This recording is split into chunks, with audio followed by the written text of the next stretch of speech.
Hello everyone, this is Anirudh Walia. और आज जिस सेगमेंट की बात करने वाले हैं that would be coordination compounds. Coordination compounds को वन शॉट में कवर करने वाले हैं, चाहे स्टूडेंट जेई मेंस का हो, चाहे जेई एडवांस की तैयारी कर रहा हो या नीट एग्जाम की तैयारी।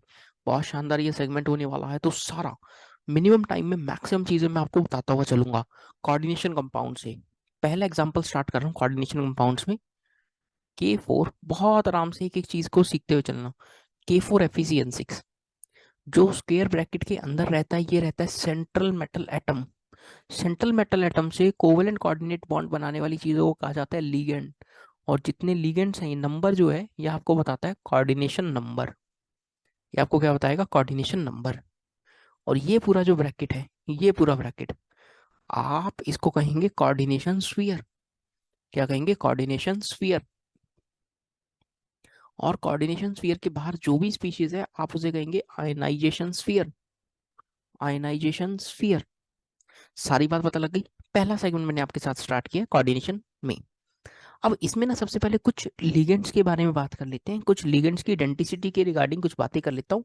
सबसे पहले मां इंपॉर्टेंट है बाइडेंटेट लिगेंड। डेंटेट,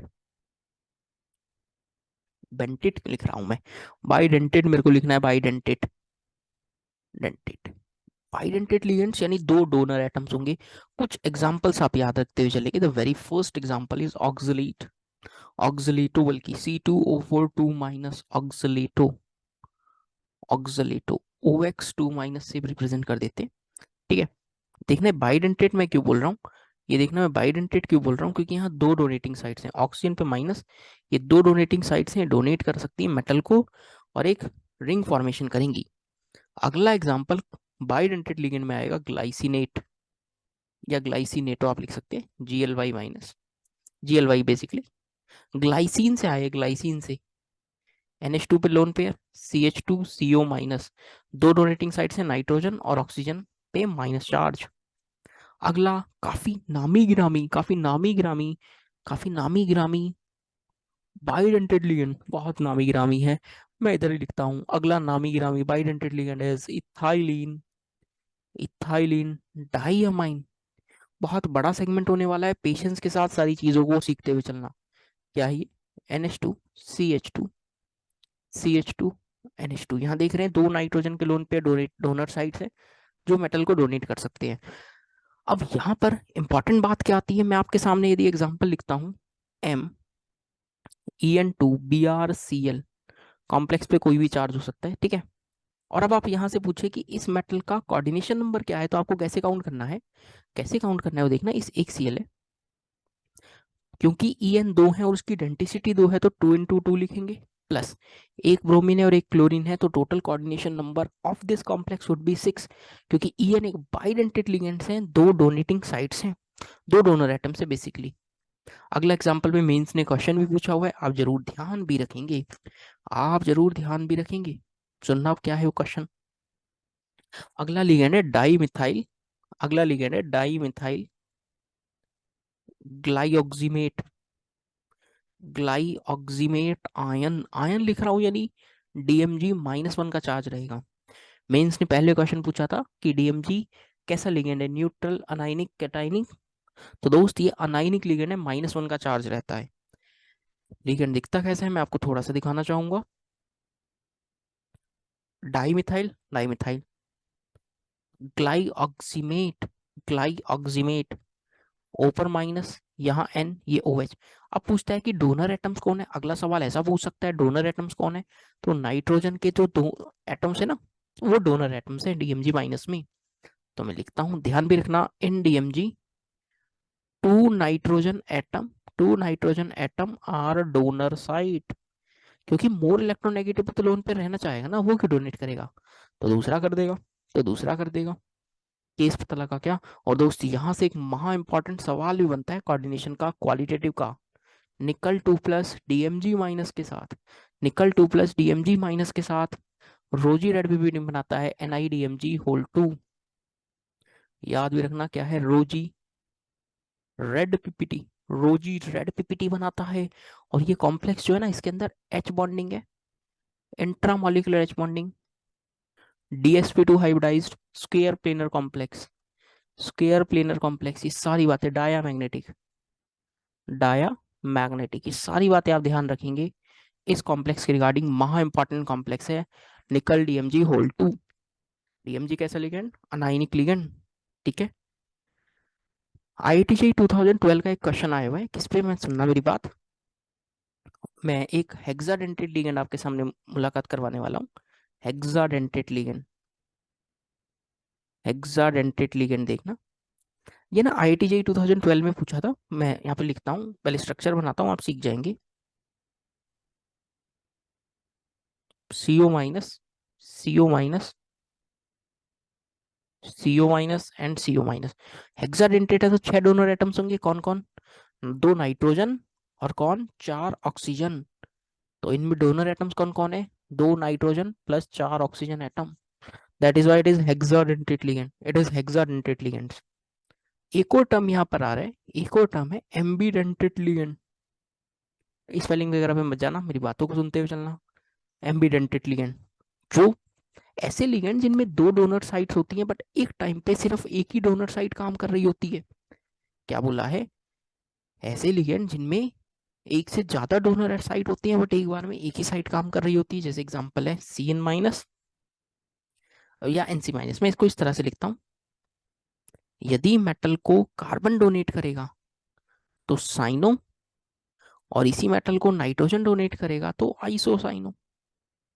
यानी C N minus is ambident ligand, carbon भी डोनेट कर सकता है और नाइट्रोजन भी।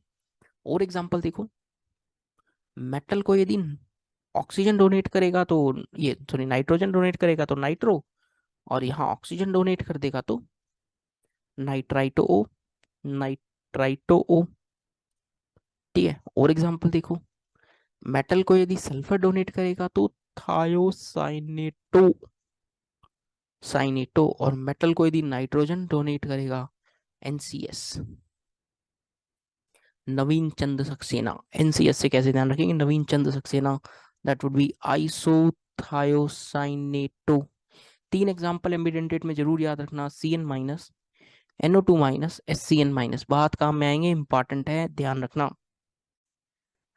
अब देखो, अब इसके बाद एक जो सेगमेंट आता है, एक वो आईयूपीएसी नोमेनक्लेचर का आता है। और मेरे हिसाब से आईयूपीएसी नोमेनक्लेचर आप सभी लोगों को आता होगा।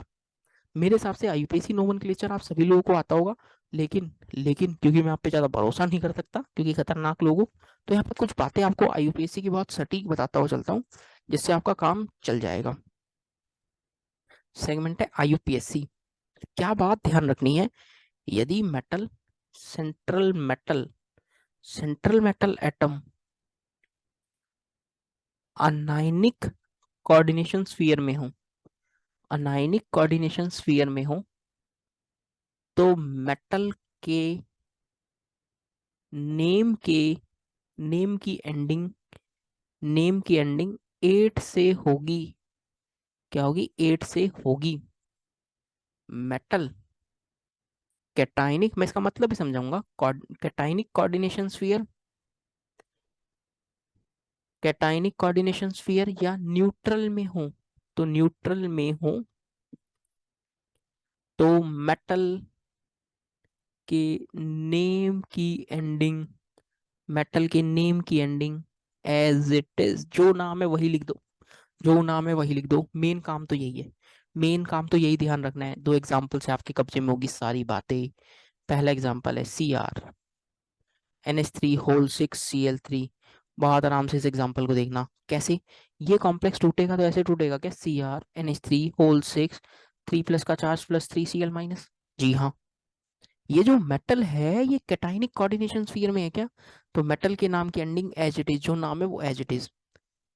क्रोमियम में +3 में नाम कैसे लिखेंगे, इसका नाम देखना। 6 अमाइन है, हेक्सा अमाइन, अमाइन में AMM, हेक्सा अमाइन। क्रोमियम को क्या लिखेंगे, क्रोमेट या क्रोमियम?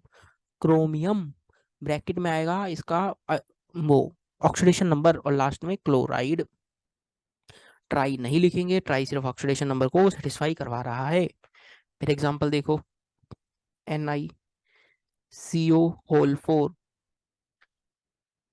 निकल पे ऑक्सीडेशन स्टेट है 0, यानी न्यूट्रल के अंदर है। न्यूट्रल के अंदर है तो एंडिंग नाम की एज इट इज कर दीजिए। नाम क्या लिखोगे, टेट्रा, टेट्रा कार्बोनिल, निकल को निकल लिखोगे, निकलेट पगलेट कुछ नहीं लिखोगे, खाली क्या लिखोगे, निकल। अच्छा सर, पगलेट से मुझे लगा मेरी बात कर रहे हो।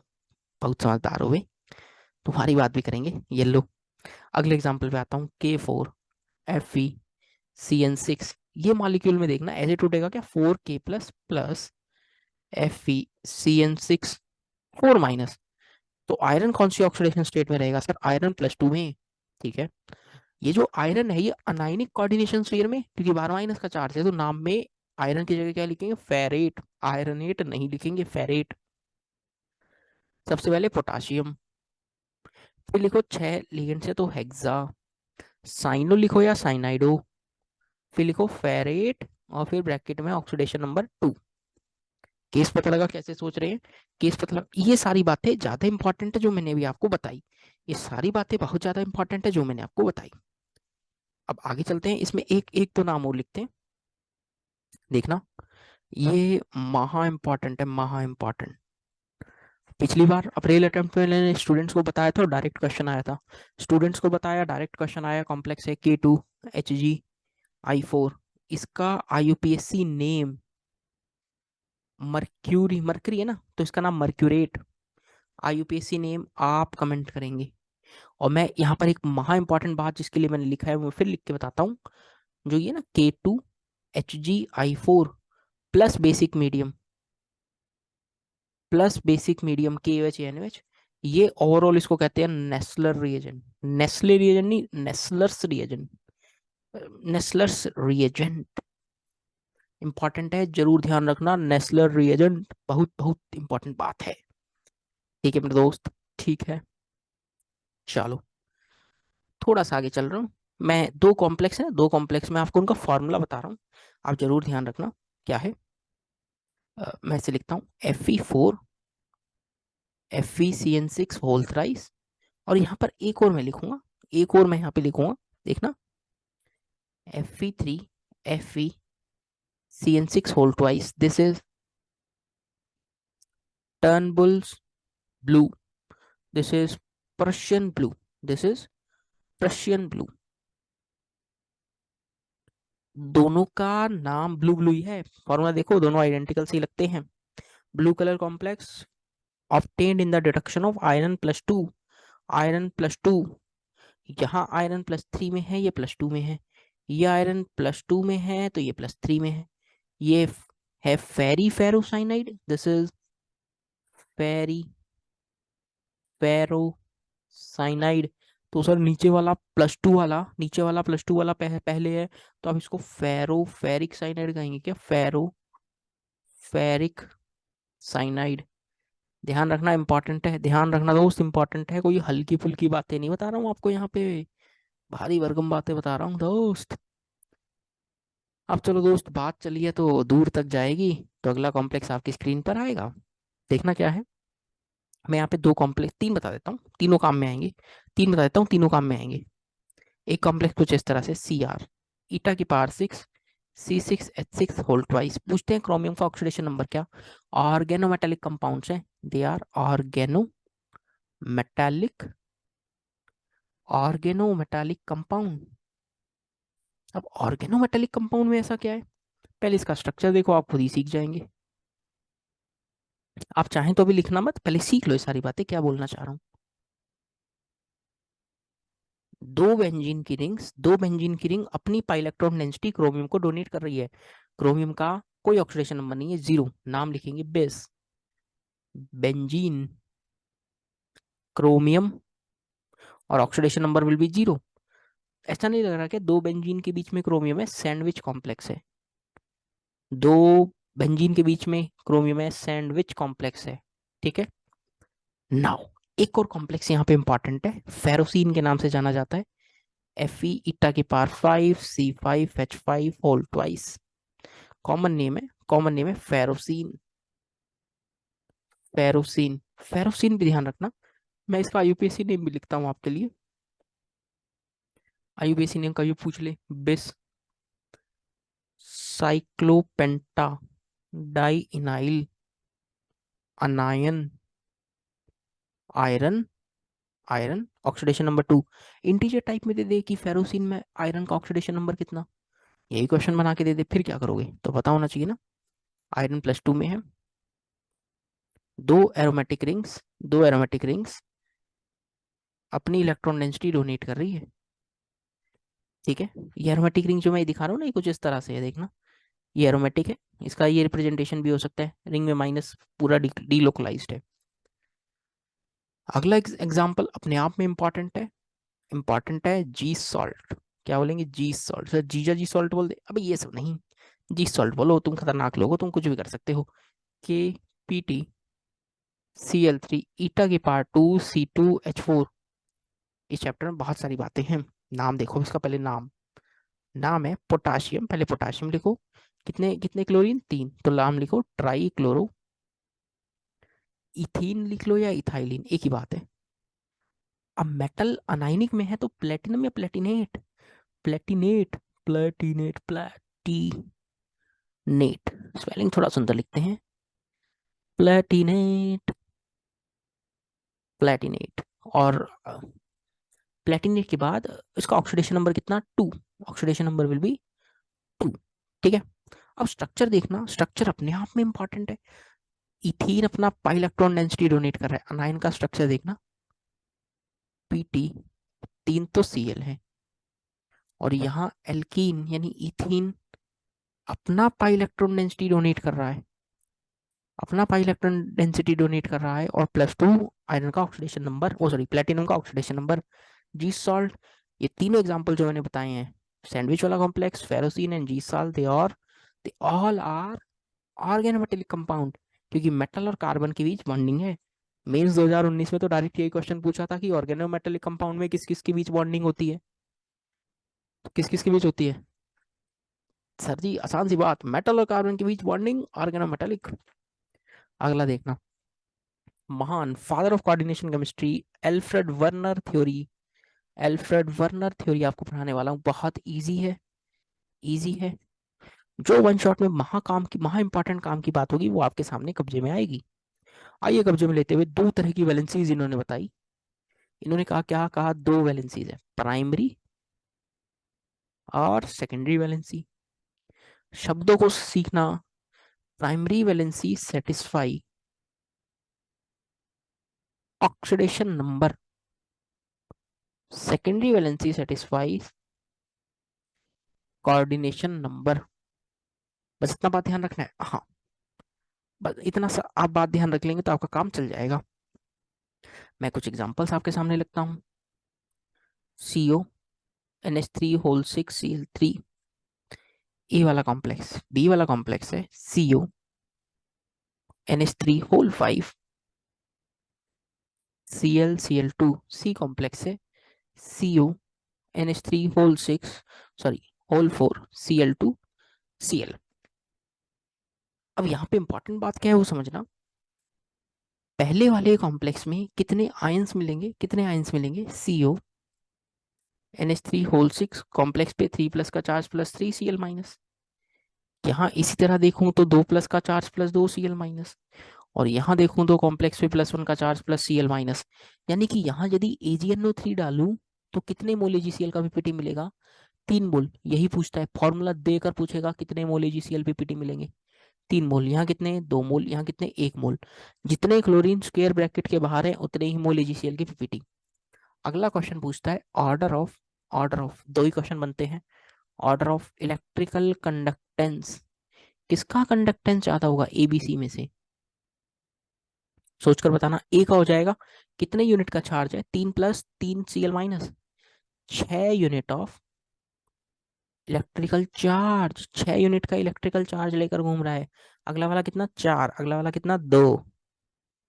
अरे सर इतना आसान क्वेश्चन बनता है, हाँ मैंने तो कहा ही था, कोई बहुत टफ क्वेश्चन, कोई बहुत टफ क्वेश्चन इस वर्नर थ्योरी से तो बनता ही नहीं है दोस्त। अच्छा, यानी आने वाला क्वेश्चन क्या क्या बन सकता है वर्नर थ्योरी पे, प्राइमरी वैलेंसी जो सेटिस्फाई करवाएंगी ऑक्सीडेशन नंबर को, सेकेंडरी वैलेंसी किसको सेटिस्फाई करवाएंगी, सेकेंडरी वैलेंसी सेटिस्फाई करवाएंगे आप कोऑर्डिनेशन नंबर को। क्या इसमें ये सारा बात पता लग गया क्या, कि सारा बात पता लग गया क्या दोस्त। और कॉम्प्लेक्स देकर आपसे पूछ सकता है, कॉम्प्लेक्स देकर आपसे पूछ सकता है क्या, बेसिक बेसिक बातें पूछेगा, यही कि कंडक्टेंस बता दो कितने मोल जीसीएल पीपीटी मिलेंगे एंड सो ऑन। बस इतनों से अपना का काम चल जाएगा। बोलो यार ये वाला केस पता लग गया क्या? अब इसके बाद एक सेगमेंट आता है, इसके बाद एक सेगमेंट आता है वो सीखना, क्योंकि आप आए हैं मेरे चैनल पे द रीजनरेट वाली केमिस्ट्री, तो आप कुछ बहुत बेहतरीन सीख के जाइए। आप कहाँ पढ़ रहे हैं? आप मेरे इस YouTube channel Anirudh Walia chemistry पे पढ़ रहे हैं, सीख लो सीख लो। टॉपिक का नाम है effective atomic number, EAN। Calculate कैसे करते हैं वो सीखना। Effective atomic number is calculated by atomic number minus oxidation number plus 2 times of coordination number. बस ये निकालना है, बस इतना काम चल जाएगा। जी हाँ, बस इतने से काम चल जाएगा। जैसे मैं लिखता हूँ, अभी वो बताना क्या चाहता है, सिडविक एक बात बताना चाह रहे थे, सिडविक ये बात बताना चाह रहे थे कि EN यदि नियरेस्ट एटॉमिक नंबर के बराबर आ जाए तो कॉम्प्लेक्स स्टेबल है, अदरवाइज नहीं। सिडविक ये बताना चाह रहे थे। क्या क्या एटॉमिक नंबर है मैं लिख देता हूँ, helium, neon, argon, krypton, xenon, radon और एक UUO। ठीक है। अनोक्टियम 118 वाला, 2, 10, 18, 36, 54, 86, 118। ठीक है। अब 36 से ही आगे स्टार्ट होगा क्योंकि आप डी ब्लॉक का एलिमेंट लेंगे। मैं एक एग्जांपल लिखता हूँ, K4FeCN6। EAN आपको निकालना है तो कैसे, सेंट्रल एटम का एटॉमिक नंबर कितना 26, माइनस ऑक्सीडेशन नंबर कितना +2, प्लस कोऑर्डिनेशन नंबर 6 तो 2 इंटू 6 कितना हो जाएगा 36, और 36 तो क्रोमियम का, सॉरी क्रिप्टन का एटॉमिक नंबर है, यानी कॉम्प्लेक्स स्टेबल है।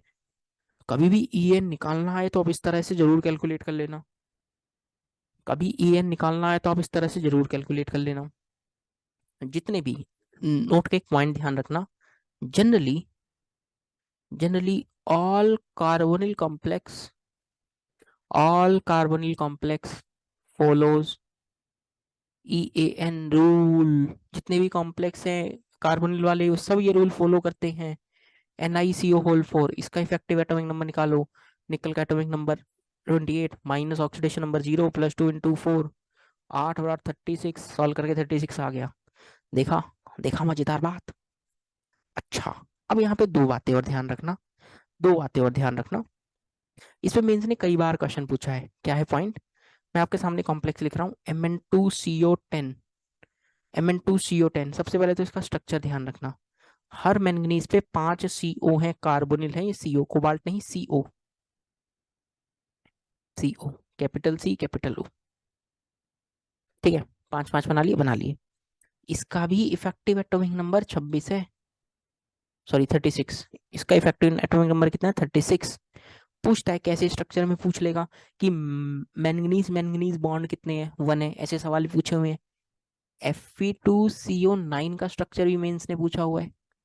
पूछा था कि कितने ब्रिजिंग लिगेंड्स हैं, सोचकर देखना। स्ट्रक्चर है कुछ इस तरह से, CO CO CO, ये भी CO, ये भी CO, ये भी CO, 6 एडजस्ट हो गए, बचे 3, 3 बना लो, एक और बना लो।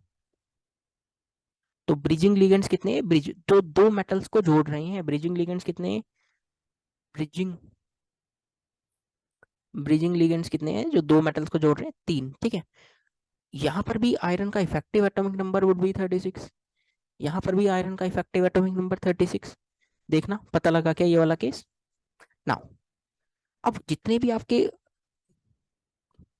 ये कॉम्प्लेक्स हैं, कार्बोनिल कॉम्प्लेक्स, आपको पता लग जाएगा कैसे करना है। ठीक है, वो generally effective atomic number satisfy करवाते हैं अपना, जनरली करवाते ही करवाते हैं। अब एक और महा इंपॉर्टेंट बात दोस्त आपके कब्जे में आ रही है दोस्त, धीरे धीरे मोमेंटम बढ़ेगा, जैसे ही VVT और CFT आएगी ना, आपका मजा आ जाएगा, आपको मजा आ जाएगा। NO, NO is 3 electron donor, NO is 3 electron donor, और जो NO प्लस होता है ना is 2 electron donor. NO plus is 2 electron donor. Overall होता क्या है बेसिकली समझना, NO जब 1 इलेक्ट्रॉन डोनेट कर देता है तो NO प्लस बनाता है, फिर ये 2 इलेक्ट्रॉन डोनेट करते हैं, इसीलिए कहते हैं कि NO 3 इलेक्ट्रॉन डोनर है। NO is a 3 electron donor. जरूर जरूर ध्यान रखना, जरूर जरूर ध्यान रखना, इंपॉर्टेंट बात है, मजेदार है। चलो काम में आएगी तो देख लेंगे। अब अगला थ्योरी जो मैं आपके साथ स्टार्ट करने वाला हूँ that would be VBT, valence bond theory. Sir bonding आ गई? नहीं नहीं, कोऑर्डिनेशन में भी वैलेंस बॉन्ड थ्योरी का जलवा बरकरार है। आपके सामने एक बार वीबीटी फिर से हाजिर है। अब यहाँ क्या बताया था? अरे वही सब बातें बताई थी। पॉलिंग ने बताया कि दो तरह के लिगेंड्स हैं, स्ट्रॉन्ग है, वीक फील्ड हैं। स्ट्रॉन्ग फील्ड लिगेंड पेयरिंग करवा सकते हैं, हाइब्रिडेशन चेंज कर सकते हैं। वीक फील्ड वाले नहीं करवा सकते। अनपेयर्ड इलेक्ट्रॉन है तो पैरा, अनपेयर्ड नहीं है तो डाया, एंड सो ऑन। ये सब सारी बातें उन्होंने बताई। अब यहाँ पर जो जो महा इंपॉर्टेंट बात है, कोऑर्डिनेशन नंबर 4 के रिगार्डिंग इंपॉर्टेंट बात है। कोऑर्डिनेशन नंबर 4 में 3 तरह की हाइब्रिडेशन है, sp3, dsp2 और d3s। D3s का बोलबाला मार्केट में कम है, कम लोग पढ़ाते हैं, कम लोग जानते हैं। चलो देखते हैं जो भी सच है। नाउ तीनों टेट्राहेड्रल है, सॉरी ये tetrahedral. D3s is also tetrahedral. D3s पे बहुत ज्यादा कंट्रोवर्सी भी रहती है लोगों के बीच, तो अपन खुल के थोड़ी सी बात करेंगे जो भी सच है। Now DSP2 would be square planar, DSP2 would be square planar. ठीक है। अब कई बार क्वेश्चन ऐसा आ जाता है कि कौन कौन से ऑर्बिटल्स इन्वॉल्व है।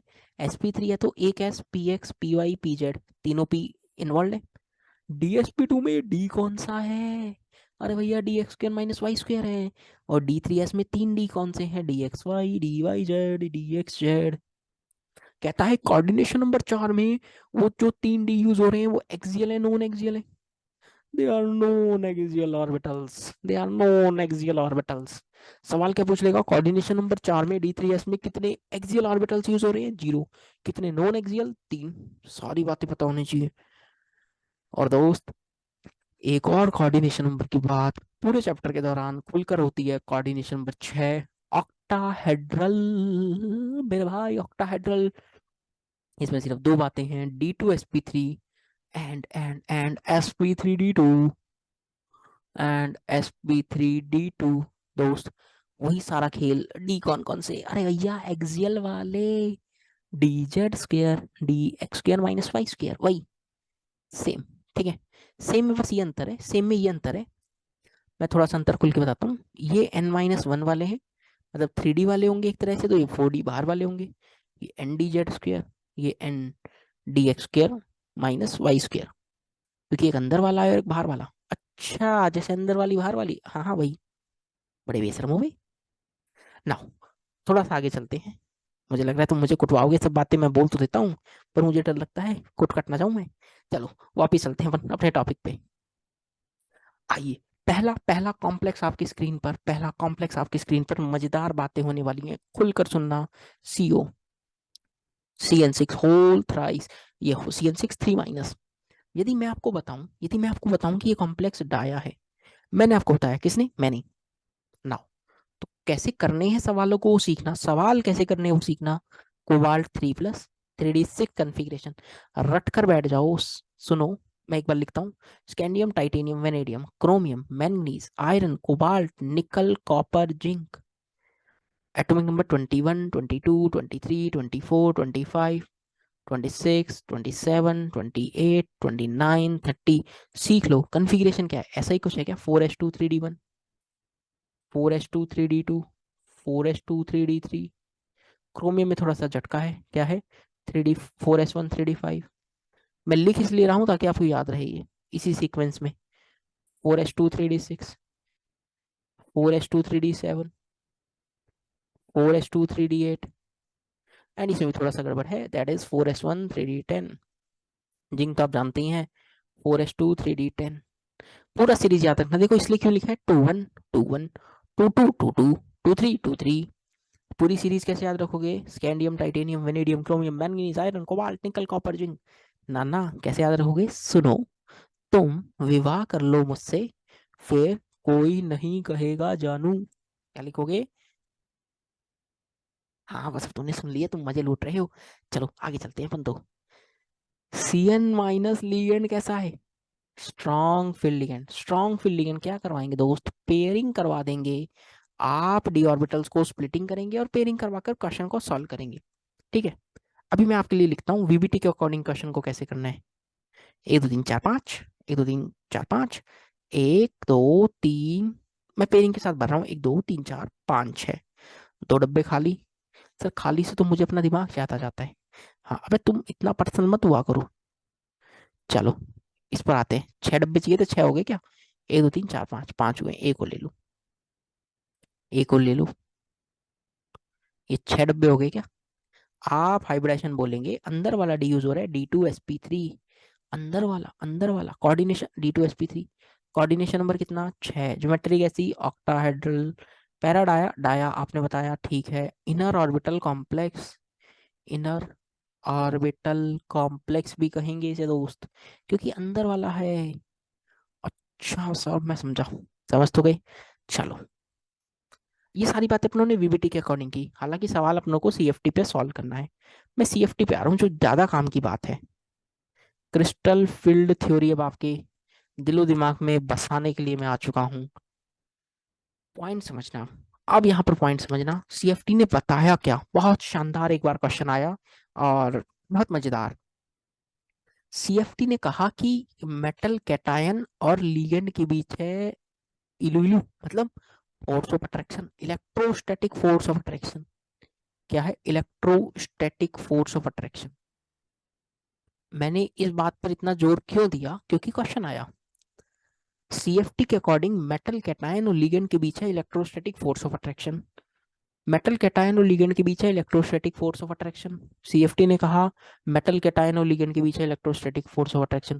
पीछे वाले कहेंगे सर ऐसा लग रहा है वीडियो अटक गई, अबे नहीं बे, क्योंकि क्वेश्चन ये आया कि NiCO4 की बॉन्डिंग आप कैसे एक्सप्लेन करेंगे, bonding will be explain by, लोग जितने लोग इस बात को कम जानते थे या स्टूडेंट भूल गए थे, वो फंस गए। क्यों? क्योंकि यहाँ तो निकल में मेटल कैटायन है ही नहीं, ये तो न्यूट्रल है, निकल पे ऑक्सीडेशन नंबर 0 है। तो यहाँ बॉन्डिंग जो एक्सप्लेन होगी, this bonding will be explain by molecular orbital theory, MOT। ये मेंस ने एक शानदार क्वेश्चन पूछा, सीएफटी की पहली लाइन से क्वेश्चन उठाया, मेरा दिल खुश हो गया था जब ये क्वेश्चन मैंने देखा।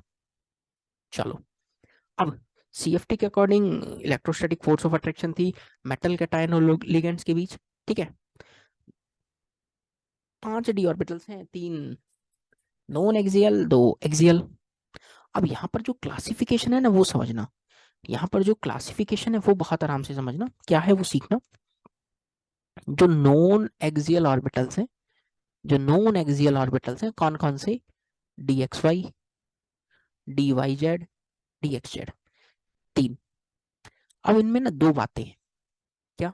इनको नाम दिया है T2G और T2, जी मतलब जीरेड। ऑक्टाहेड्रल ज्योमेट्री में इनको नाम है T2G, ऑक्टाहेड्रल ज्योमेट्री में नाम है T2G, और टेट्राहेड्रल में नाम है T2। आज भी किताबों में गलत लिखा है, आज भी किताबों में गलत लिखा है, और T2G दोनों जगह लिखते हैं, जो गलत बात है। एक्सियल ऑर्बिटल्स दो हैं, DZ² DX² -Y²। थोड़ा सुंदर लिख दो, वरना लोग कहेंगे अरे सर जी कौन सा ऑर्बिटल है, तो नया बना दिया क्या आपने? अरे नहीं यार। नाउ इसमें फिर दो बातें होंगी, EG और खाली E, यस। EG लिखेंगे ऑक्टाहेड्रल के अंदर, EG लिखेंगे ऑक्टाहेड्रल के अंदर, this is tetrahedral, tetrahedral geometry. अब इसका यूज क्या है वो समझना, अब इसका यूज क्या है। मैं आपको सबसे पहले कोऑर्डिनेशन 6 पढ़ाने वाला हूँ। क्या सर की मजेदार है? हाँ कुछ इसी तरह से मेरी बातों को समझ सकते हैं, मजेदार है। कोऑर्डिनेशन नंबर 6 में स्प्लिटिंग कैसे होगी दोस्त, दिलो दिमाग खोल कर बैठना, और यही सबसे इंपॉर्टेंट है, यही सबसे इंपॉर्टेंट है, चैप्टर की जान है। पीछे वाले कहे सर हमारी जान तो कोई और है, अब बेशर्मो पढ़ाई पे ध्यान दो। नाउ कोऑर्डिनेशन नंबर 6 की स्प्लिटिंग देखना, कितने ऑर्बिटल्स? 5, 1 2 3 4 5। स्प्लिटिंग जो होगी ना, स्प्लिटिंग कैसी होगी? 2 ऑर्बिटल्स ऊपर, 3 ऑर्बिटल्स नीचे, ठीक है। ऊपर वाले 2 ऑर्बिटल्स EG, ये T2G, यानी कि axial orbitals feel more repulsion in octahedral geometry, तभी तो उनकी एनर्जी क्या हो गई? बढ़ गई, एनर्जी बढ़ गई, स्टेबिलिटी कम हो गई। EG और T2G के बैच एनर्जी गैप को बोला है डेल्टा ओ, क्या बोला है? डेल्टा ओ। अब यहाँ पर एक पैरामीटर और ध्यान रखना, ये दो डब्बे ऊपर है, इनकी एनर्जी बढ़ेगी 3/5 डेल्टा ओ से, तीन डब्बे तीन ऑर्बिटल्स नीचे है, तो इनकी एनर्जी घटेगी 2/5 डेल्टा ओ से, ताकि इस वेरी सेंटर पे, दिस इज वेरी सेंटर, ताकि एनर्जी जीरो रहे। ठीक है सर, इतने से हमारा काम चल जाएगा? जी हाँ, इतने से आपका खूब सारा काम चल जाएगा और आप लगभग सारा क्वेश्चन यहाँ से बना लेंगे। डेल्टा ओ क्या है? CFSC, crystal field splitting energy या stabilisation energy for octahedral complex, for octahedral complex. ठीक है, नाउ अब यहां से मेरी दो बातें सीखते हुए चलना, अब यहां से मेरी दो बातें सीखते हुए चलना। क्या? मैं आपको पहले कुछ लीगेंड्स बता देता हूँ, पूरा ऑर्डर अभी नहीं बता रहा, सिर्फ कुछ लीगेंड्स बता रहा हूँ। कुछ लीगेंड्स कौन कौन से, जैसे कि CO, CN-, NO2-, dipyridine, ethylene diamine, ये सब स्ट्रॉन्ग फील्ड लिगेंड्स हैं। वीक फील्ड लिगेंड कौन? हेलोजन्स, वाटर, ये सब वीक फील्ड हैं, ये सब वीक फील्ड लिगेंड हैं। की पॉइंट क्या है? की पॉइंट क्या है? जुगाड़ क्या है? जुगाड़ तो क्या कहूंगा, ये तो इंपॉर्टेंट बात ही है, मतलब जुगाड़ इसमें ऐसा कुछ भी नहीं है। बस आपको जो समराइज करते हुए डायरेक्ट पॉइंट बता रहा हूँ, क्योंकि वन शॉट है, क्योंकि कोऑर्डिनेशन एक अच्छा खासा लेंदी चैप्टर है, 15 15 18 18 लेक्चर्स लग जाते हैं इसको पढ़ाने में, डेढ़ डेढ़ घंटे की मैं बात करूँ तो। जब मैं इसको वन शॉट में पढ़ा रहा हूँ तो बहुत टू बी प्रिसाइज जहां से क्वेश्चन आने वाला है, कि आप थोड़ी बहुत बेसिक समझ तो रख ही रहे होंगे। काफी सारी चीजें मैं बता चुका हूँ, आपके कब्जे में भी आ गई होंगी वो सारी बातें। अब देखना क्या याद रखेंगे, D1 से लेकर D3 तक कोई भी no high spin, no high spin या लो स्पिन ज्योमेट्री का जिक्र करेंगे आप। No high spin, low spin. Coordination number 6 में हमेशा ज्योमेट्री क्या होगी? D2sp3, inner orbital, inner orbital. D4 से D7, D4 से D7 में दो बातें होंगी, यदि स्ट्रॉन्ग फील्ड लिगेंड रहा तो आप क्या कहेंगे? लो स्पिन, लो स्पिन। और यदि वीक फील्ड लिगेंड रहा, यदि वीक फील्ड लिगेंड रहा, तो आप क्या कहेंगे? High spin. आप क्या कहेंगे? High spin. D8 से D10 कॉन्फ़िगरेशन में फिर जिक्र होगा नो हाई या लो स्पिन। यहाँ पर क्या होगा? हमेशा sp3d2। और कभी कोई डाया मैग्नेटिक हो जाए, कोई डाया मैग्नेटिक, कौन कौन सी कॉन्फ़िगरेशन वाले? D0, D10 और D6 स्ट्रॉन्ग फील्ड लिगेंड के साथ, वो हमेशा क्या होंगे? डाया।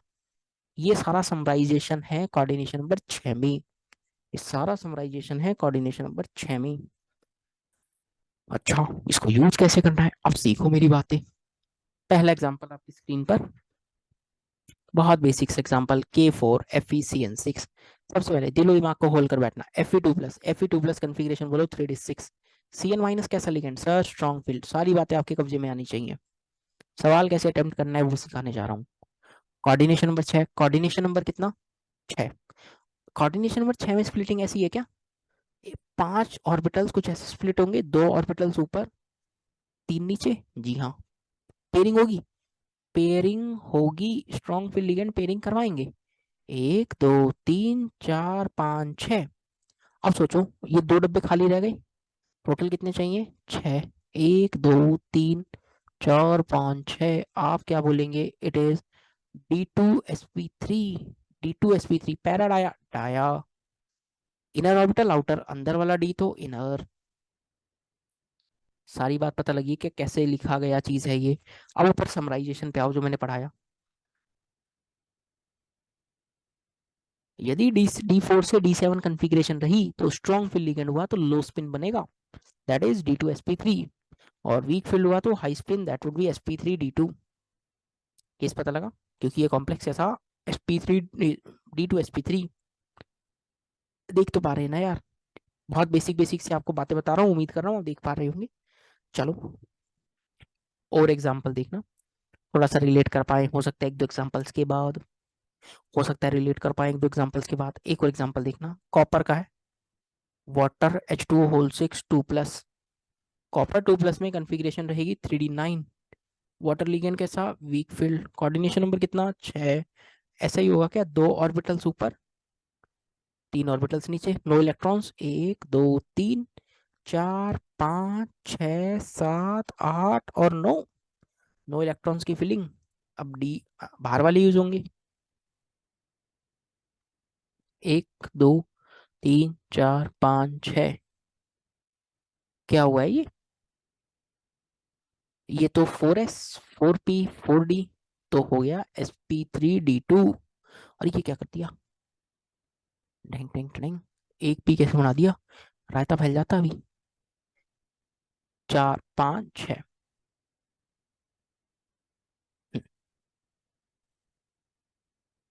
अब ये कैसे हो गया sp3d2, एक ऐसे यूज हो रहा है 3p और 2d, कॉम्प्लेक्स पैरा आया, पैरा क्योंकि अनपेड इलेक्ट्रॉन कितना, एक अनपेड इलेक्ट्रॉन मिल रहा है, पैरा है, आउटर ऑर्बिटल कॉम्प्लेक्स है क्योंकि बाहर वाला डी यूज हो रहा है, पैरा है, हाई एंड लो स्पिन बोलेंगे ना, नो हाई या लो स्पिन कॉम्प्लेक्स। क्यों, क्योंकि कॉन्फ़िगरेशन कैसी है D9, वो हाई स्पिन लो स्पिन सिर्फ कब जिक्र करेंगे जब कॉन्फ़िगरेशन कैसी हो, D4 से D7।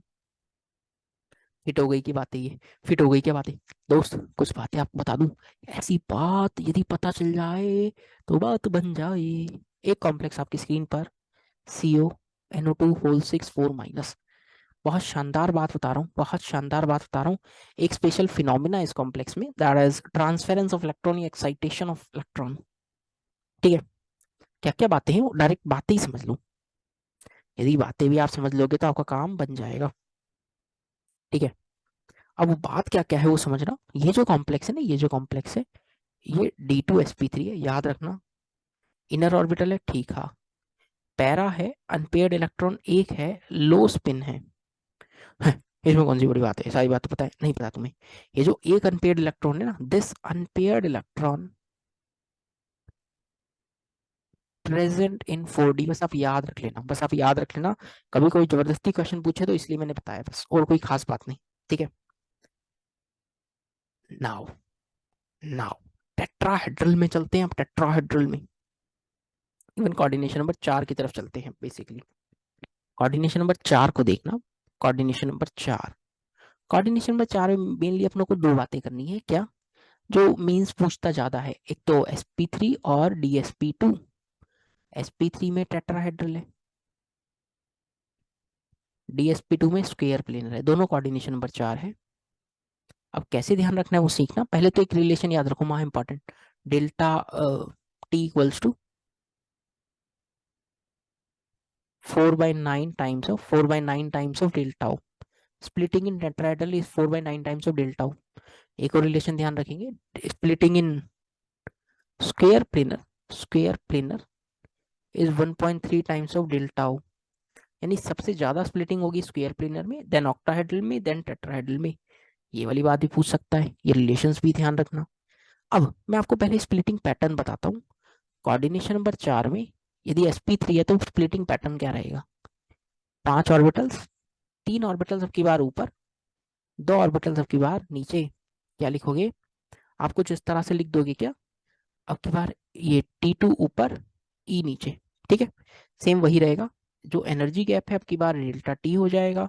3 ऑर्बिटल्स ऊपर हैं तो +2/5 डेल्टा हो, 2 ऑर्बिटल्स नीचे तो -3/5, sorry delta T, delta T. ठीक है, इसी तरह स्क्वायर प्लेनर में देखना, इसी तरह स्क्वायर प्लेनर में देखना। स्क्वायर प्लेनर थोड़ा सा कम पूछता है बट मेंस ने एक बार क्वेश्चन तो पूछा ही हुआ है, ऐसा नहीं है कि क्वेश्चन कभी नहीं पूछा, क्वेश्चन तो पूछा है। चलो देखते हैं क्या है वो, स्प्लिटिंग पैटर्न को समझना। स्क्वायर प्लेनर dsp2 होगा तो क्या होगा, वो स्प्लिटिंग का पैटर्न पता है कैसा सा है, चाहे तो डायरेक्ट भी याद रख सकते हैं वो स्प्लिटिंग पैटर्न में, dx² - y², then dxy, then dz² and then dxy, नहीं dxy तो हो गया, dyz dxz, dyz dxz, ये पैटर्न रहेगा। ध्यान रखेंगे क्या पैटर्न। अब इसका यूज कैसे करना है, जैसे वहां पे समराइज करवाया तो यहाँ पर भी समराइज करवा देता हूँ दोस्त। बहुत कुछ कुछ सेगमेंट्स हैं आपके कब्जे में होनी चाहिए, क्या क्या समझना, नोट की बातें हैं। D1 से D2 में आप जिक्र कुछ नहीं करेंगे, नो हाई स्पिन या लो स्पिन, कुछ जिक्र नहीं करेंगे। D3 से D8 देखना,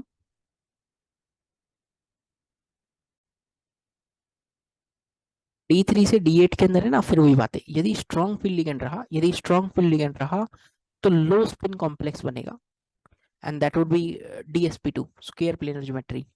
और वीक फील्ड लिगेंड रहा तो हाई स्पिन कॉम्प्लेक्स बनेगा, हाई स्पिन, और that would B sp3। D9 D10 के अंदर, D9 D10 में ये टर्म यूज ही नहीं करेंगे, no high spin low spin, ठीक है, no high spin no low spin.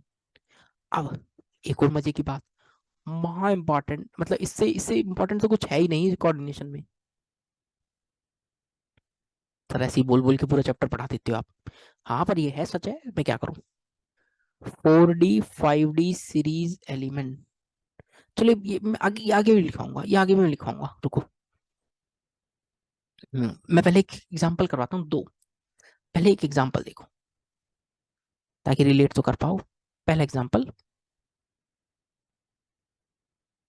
NiCN whole 4 2 निकल +2 में है, 3D8। Cn- कैसा है, स्ट्रॉन्ग फील्ड लिगेंड है, Cn is a strong field ligand, coordination number है 4। Strong field ligand D8, D8 में कैसा स्ट्रॉन्ग फील्ड के साथ DsP2 बनेगा। लिख दूं क्या डायरेक्ट, नहीं सीख लो कैसे।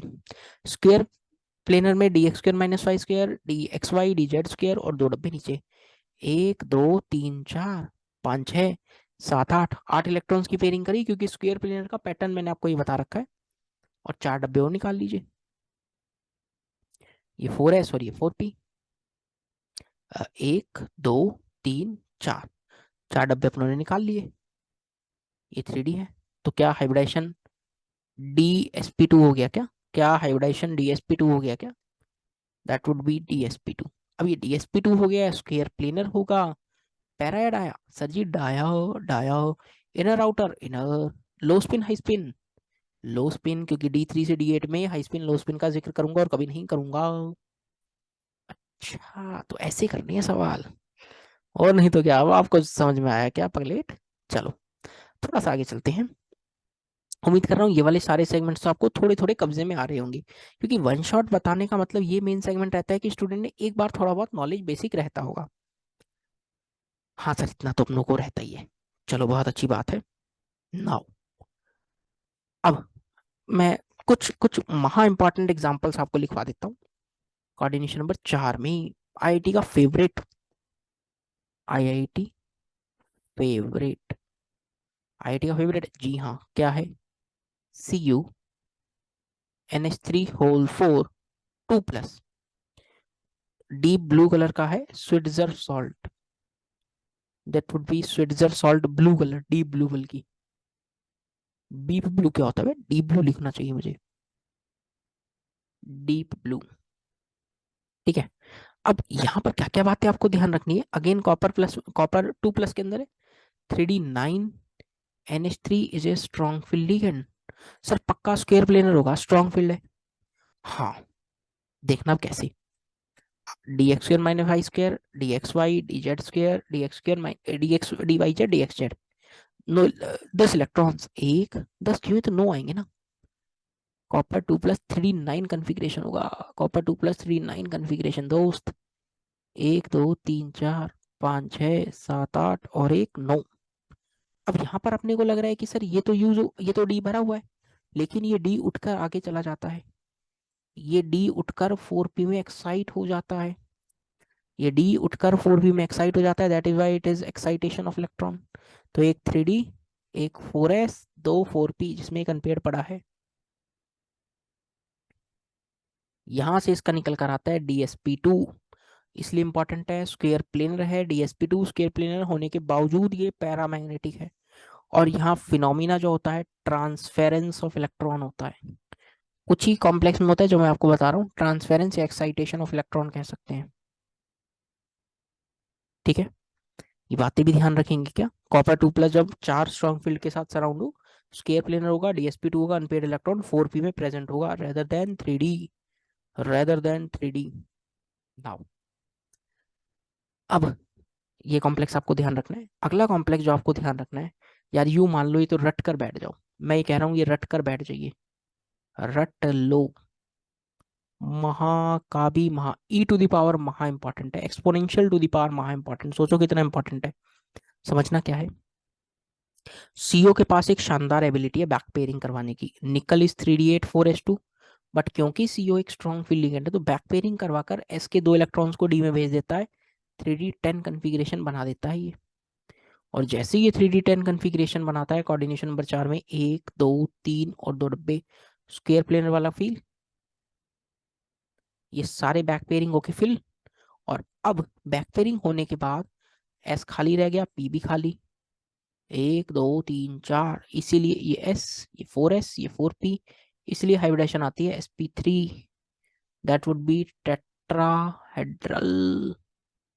sp3 टेट्राहेड्रल आएगा, sp3 टेट्राहेड्रल आएगा। और इसी का फायदा उठाया एडवांस 2021 में कुछ ऐसे कॉम्प्लेक्स दिए। सीओ ये ताकत रखता है बैक पेयरिंग करवाने की। कैसे? कॉम्प्लेक्स था FeCO होल 4 2 आयरन 2 जी हाँ, मेटल पे 2 नेगेटिव, जी हाँ।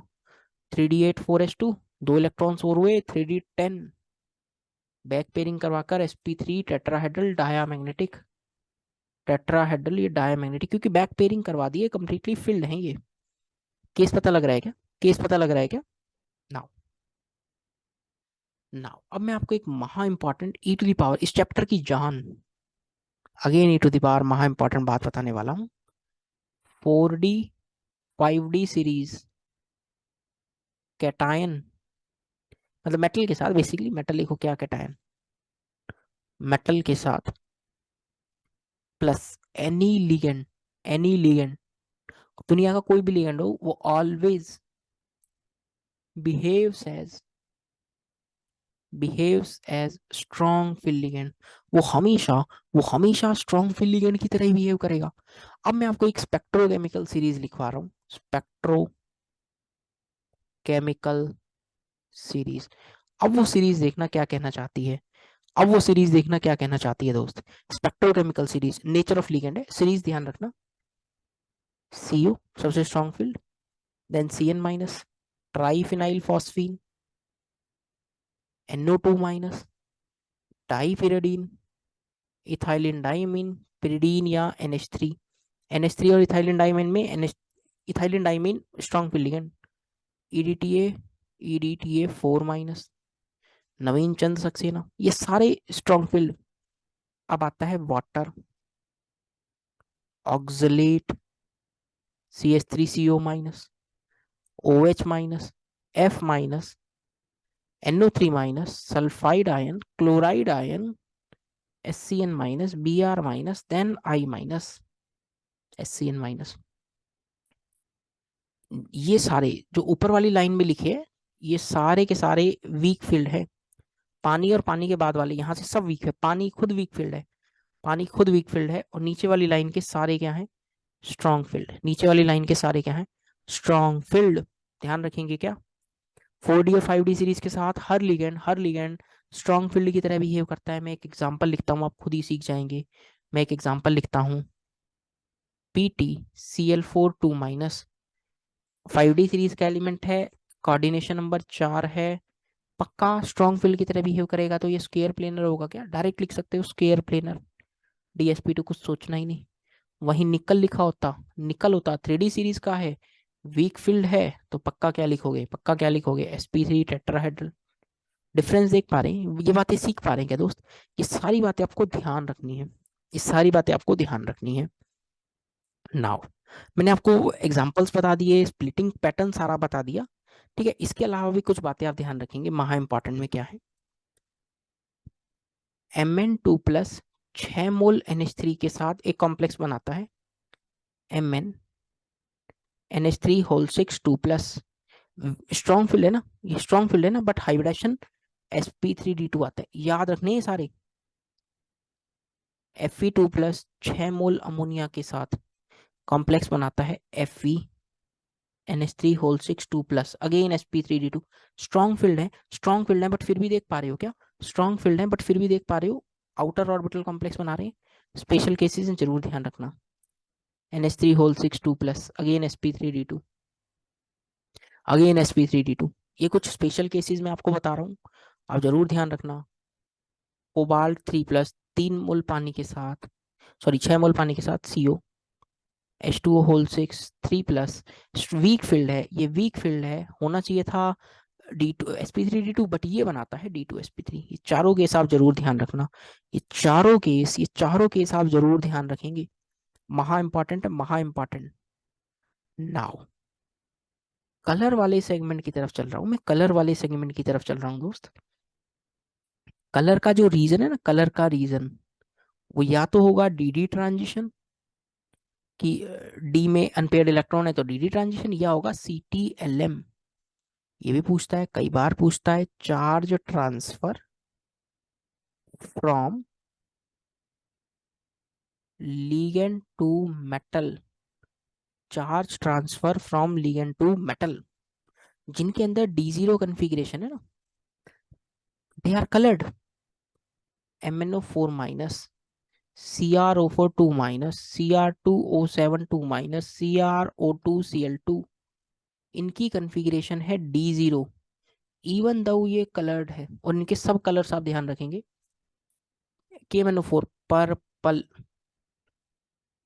डाइक्रोमेट ध्यान रखो, डाइक्रोमेट ध्यान रखो, क्रोमेट भी ध्यान रख लो, chromate is yellow, dichromate is orange, ये रेड है, deep red vapours of chromyl chloride, ठीक है। इन सभी की कन्फिग्रेशन है D3S। जहां D0 कन्फिग्रेशन है वो D3S फॉलो करते हैं, जरूर ध्यान रखना, D0 कन्फिग्रेशन वाले D3S यूज फॉलो कर रहे हैं, ठीक है। और इन सब के कलर का रीजन है charge transfer from ligand to metal, CTLM, reason is CTLM, charge transfer from ligand to metal. और एक कॉम्प्लेक्स आप जरूर ध्यान रखना, IIT 2021 में कई बार आया हुआ है, मतलब 2021 में भर के आया, FeH2O5NOSO4, brown ring complex, that would B brown ring complex. अब ब्राउन रिंग कॉम्प्लेक्स में ऐसा क्या है, इसमें काफी बातें पूछ सकता है। एक तो आयरन +1 में, आयरन +1 में कन्फिग्रेशन 3D7 4s0 रखेगा, ना कि 3D6 4s1। डायरेक्ट याद रखना, इस कॉम्प्लेक्स में sp3d2 है, और ये पैरामैग्नेटिक है, क्या है, पैरामैग्नेटिक। नाउ कलर क्यों है, ब्राउन रिंग कलर क्यों है, due to CTLM, charge transfer from ligand to metal के कारण, charge transfer from ligand to metal के कारण ये कलर्ड है, ये कलर्ड है। यार ये वाली बात ध्यान रखेंगे क्या यार, ये सारी बातें आपको ध्यान रखनी, इनसे क्वेश्चन आता है, और गलत बिल्कुल भी नहीं करना है, और गलत तो बिल्कुल भी नहीं करना है। अब देखो, क्योंकि ये वीडियो मेरे हिसाब से 1 घंटा पार हो चुकी है इस समय, ठीक है। अब मैं आपको कुछ बातें बता देता हूँ, यहाँ पर कुछ बातें मैं आपको बता रहा हूँ दोस्त। एक टॉपिक है सिनर्जिक बॉन्डिंग, मैं उसको इस वीडियो में क्यों नहीं बता रहा, क्योंकि सिनर्जिक बॉन्डिंग मैंने एक सेपरेट वीडियो बनाई है, सेपरेट वीडियो, कहोगे तो इसमें मर्ज कर दूंगा मैं, कहोगे तो इसी में मर्ज कर दूंगा, उसमें कोई दिक्कत नहीं है, ठीक है, इसी में चलो मर्ज कर देंगे सिनर्जिक बॉन्डिंग। और स्टीरियो आइसो जो आइसोमेरिज्म है कोऑर्डिनेशन में, वो अलग से बढ़ाऊंगा, क्योंकि वो काफी इंपॉर्टेंट है, वो खुद 1 घंटा लेगा, वो खुद 1 घंटा है। आइसोमेरिज्म वो अलग से वीडियो होगा, बट हाँ, कोऑर्डिनेशन कंपाउंड्स को वन शॉट में पढ़ाने में भी काफी समय लग गया है, ठीक है दोस्तों। उम्मीद कर रहा हूँ ये पूरा सेगमेंट आपको अच्छे से क्लियर हो गया होगा, बहुत ईमानदारी से पढ़ाया हुआ, बहुत इंपॉर्टेंट बातें मीन्स नीट वाले बच्चों को मद्देनजर रखते हुए। तो उम्मीद कर रहा हूँ सेशन आपके लिए फ्रूटफुल रहा होगा। ये वीडियो आपको पसंद आई हो तो चैनल को सब्सक्राइब कर लेना, अनिरुद्ध वालिया केमिस्ट्री और वन शॉट, आपको पता है वन शॉट मार्केट में सबसे बढ़िया अपने चलते हैं, आप इनको देखें और आपसे क्वेश्चन बनेंगे, छोटी वीडियोस हैं, डायरेक्ट डायरेक्ट क्वेश्चंस आते हैं, वीडियो का डिस्क्रिप्शन जरूर चेक करना, ठीक है दोस्त। मिलते हैं अगले सेशन में, till then stay safe, bye bye, take care. Video पसंद आई हो तो लाइक और कमेंट जरूर करें। Thanks for watching this video.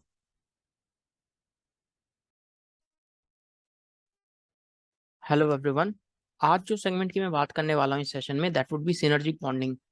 बहुत आराम से डिटेल लेसन रहेगा सिनर्जिक बॉन्डिंग पे, बहुत आराम से एक एक चीजों को समझना, और आपकी कोई भी एग्जाम की आप तैयारी कर रहे हो, IIT JEE, NEET, board, olympiad, any exam, आप हर क्वेश्चन बना पाएंगे, बहुत आराम से, बस चीजों को सुनना, ठीक है। देखना, लीगेंड का क्लासिफिकेशन कर रहा हूँ, बिल्कुल डिटेल्ड सेशन है, ये मानते हुए कि आपको कुछ नहीं पता सिनर्जिक बॉन्डिंग के बारे में, ठीक है। एक एक चीज को नोट्स भी बनाना। चलो स्टार्ट कर रहे हैं। लिगेंड को सबसे पहले मैं क्लासिफाई कर रहा हूँ। लिगेंड तो अपनों को पता होगा ना, इलेक्ट्रॉन पेयर डोनर, लिगेंड तो अपनों को पता है, इलेक्ट्रॉन पेयर डोनर, ठीक है। अब लिगेंड का एक और क्लासिफिकेशन आपके सामने आ रहा है, classification based on based on donating and accepting tendency. एक तो पेशेंस रखा करो मेरे लेक्चर में, क्योंकि डिटेल लेसन रहेगा तो पहले माहौल बनेगा, 10-15 मिनट लगेंगे आपको चीजों को समझने में, फिर आप पूरा कॉन्सेप्ट समझ जाएंगे। यो नहीं कि कोई ट्रिक है 2 मिनट में बता दूंगा टाटा बाय बाय, वो मेरे को नहीं आता, सॉरी। कॉन्सेप्ट सीखना चाहते हैं, बहुत डिटेल में पढ़ना चाहते हैं, तो आपका वेलकम इस सेशन में, इस चैनल पे। क्लासिफिकेशन ऑफ लिगेंड समझना, the very first is classical ligand. Classical ligand, classical ligand है क्या? जैसा कि अपन जानते हैं कि लिगेंड के पास है लोन पेयर, और लिगेंड लोन पेयर कहाँ डोनेट करता था? लिगेंड लोन पेयर डोनेट करता था मेटल के वैकेंट ऑर्बिटल में। लिगेंड लोन पेयर डोनेट करता था मेटल के वैकेंट ऑर्बिटल में और बनाता था सिग्मा बॉन्ड। ठीक है, आइए लिख देते हैं। क्लासिकल लिगेंड उन्हीं को कहेंगे, ligand ligand which donate lone pair to vacant orbital of central metal atom या आयन, सीएम में, यानी सेंट्रल मेटल एटम। सर ये तो हम जानते हैं, जितने भी लिगेंड अभी तक आपने सुने हैं, H माइनस हो, वाटर हो, F माइनस, OH माइनस, कुछ भी जितने आपने सुने हैं अभी तक, F minus, Cl minus etcetera, ammonia, amine वगैरह सब, दे आर क्लासिकल लिगेंड। जो लोन पेयर डोनेट करेंगे, सिग्मा बॉन्ड बनाएंगे, classical ligand, simple. Second type of ligand जो हमें काम आएगा, जो नया है, जो आप शायद नहीं जानते, जिसके लिए सेशन देख रहे हैं, that would B non classical ligand. Non classical ligand को समझना क्या है ये बवाल, समझना होगा क्या? पहले मैं एक लाइन लिख रहा हूं, फिर मैं इसको रिलेट करूंगा, ठीक है। Ligand ligand which donate lone pair to vacant orbital of central metal atom and simultaneously accept electron pair to its ABMO anti bonding molecular orbital या vacant d orbital and form back bond।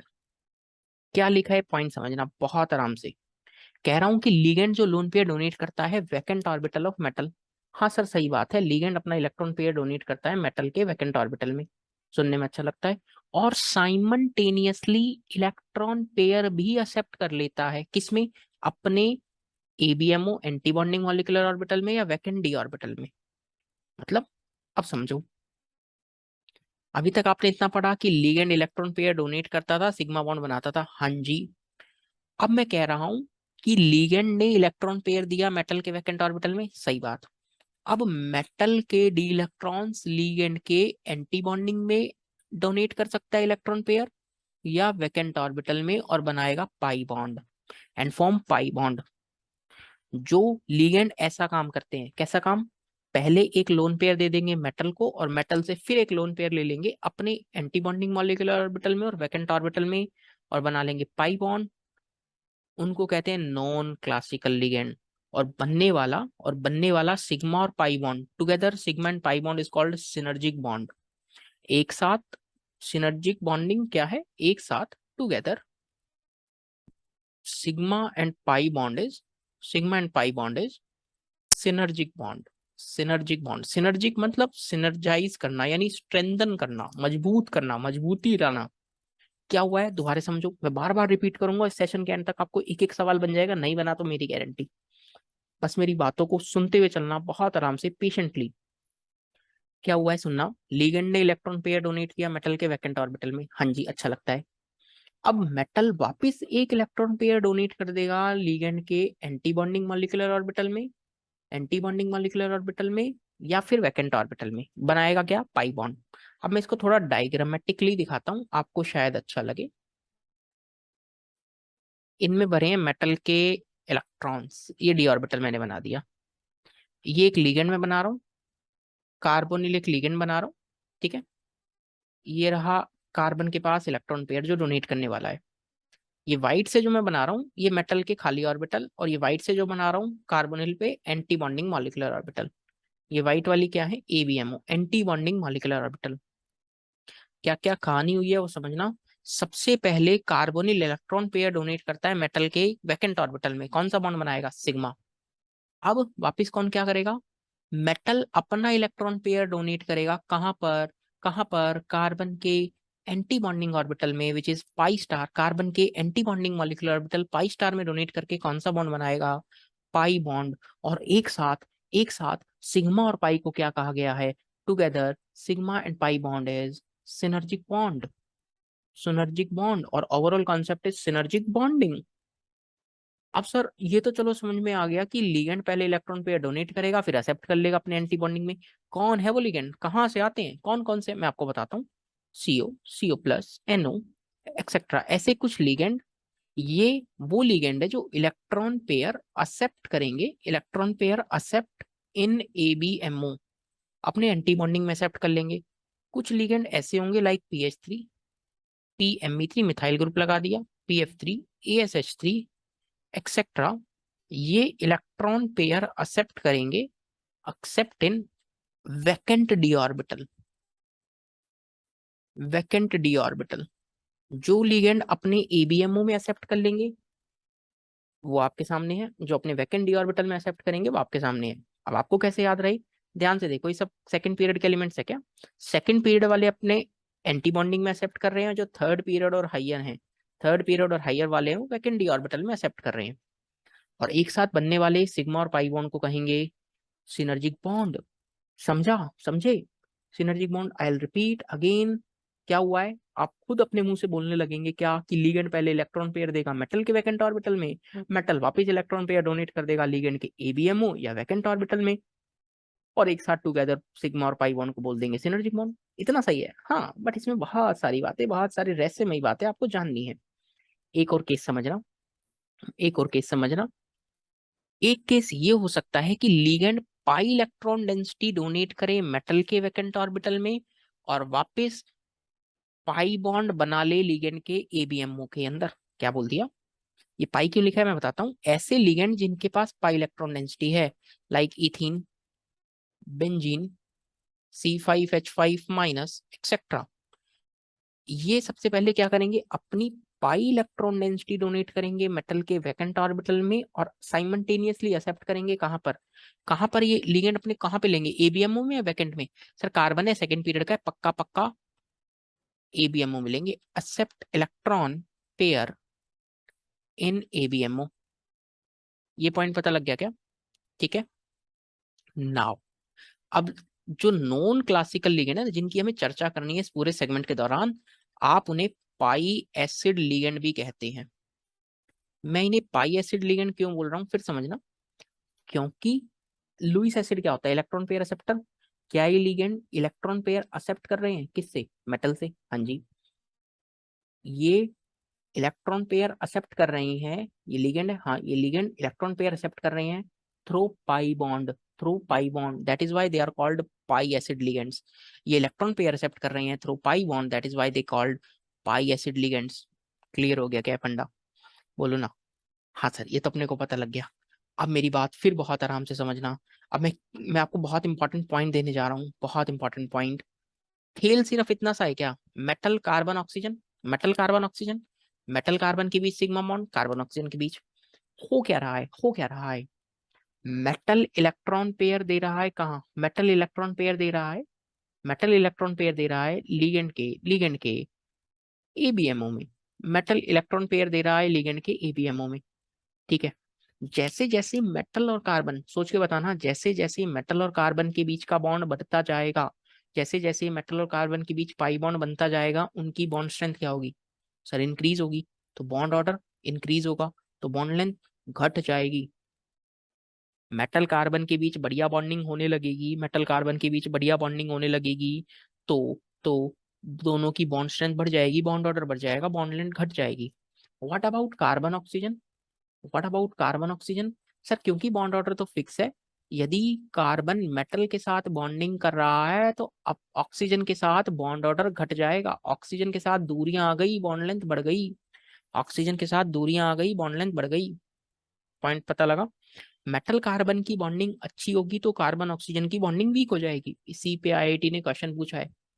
अब एक point समझना, note, carbon oxygen bond length, carbon oxygen bond length इन carbon monoxide isolated condition, यानी carbon monoxide जब अकेला है, carbonyl as a ligand है अकेला, आइसोलेटेड कंडीशन में इसकी जो बॉन्ड लेंथ रहती है ना, दैट वुड बी 1.128 एंगस्ट्रॉम। ठीक है, अब क्वेश्चन क्या आया था आईआईटी का, आईआईटी का आया हुआ क्वेश्चन है बहुत पुराना, find carbon oxygen bond length इन FeCO5, FeCO5 में कार्बन ऑक्सीजन बॉन्ड लेंथ बताओ।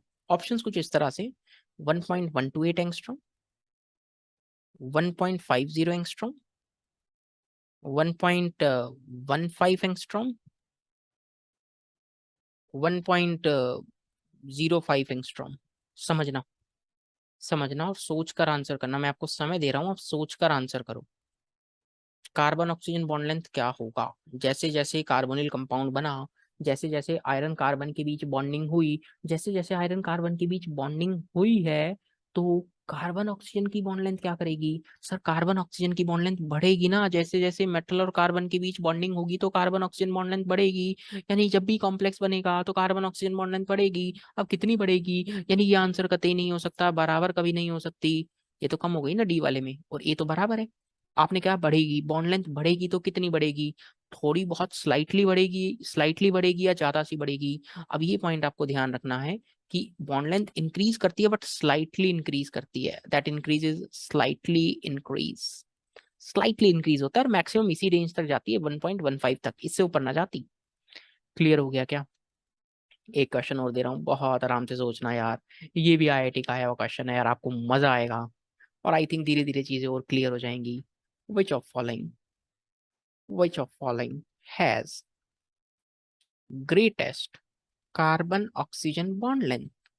कहाँ कार्बन ऑक्सीजन बॉन्ड लेंथ सबसे ज्यादा होगी? सर जहां मेटल कार्बन की बॉन्डिंग कितनी अच्छी होगी, आइए सोच के देखना।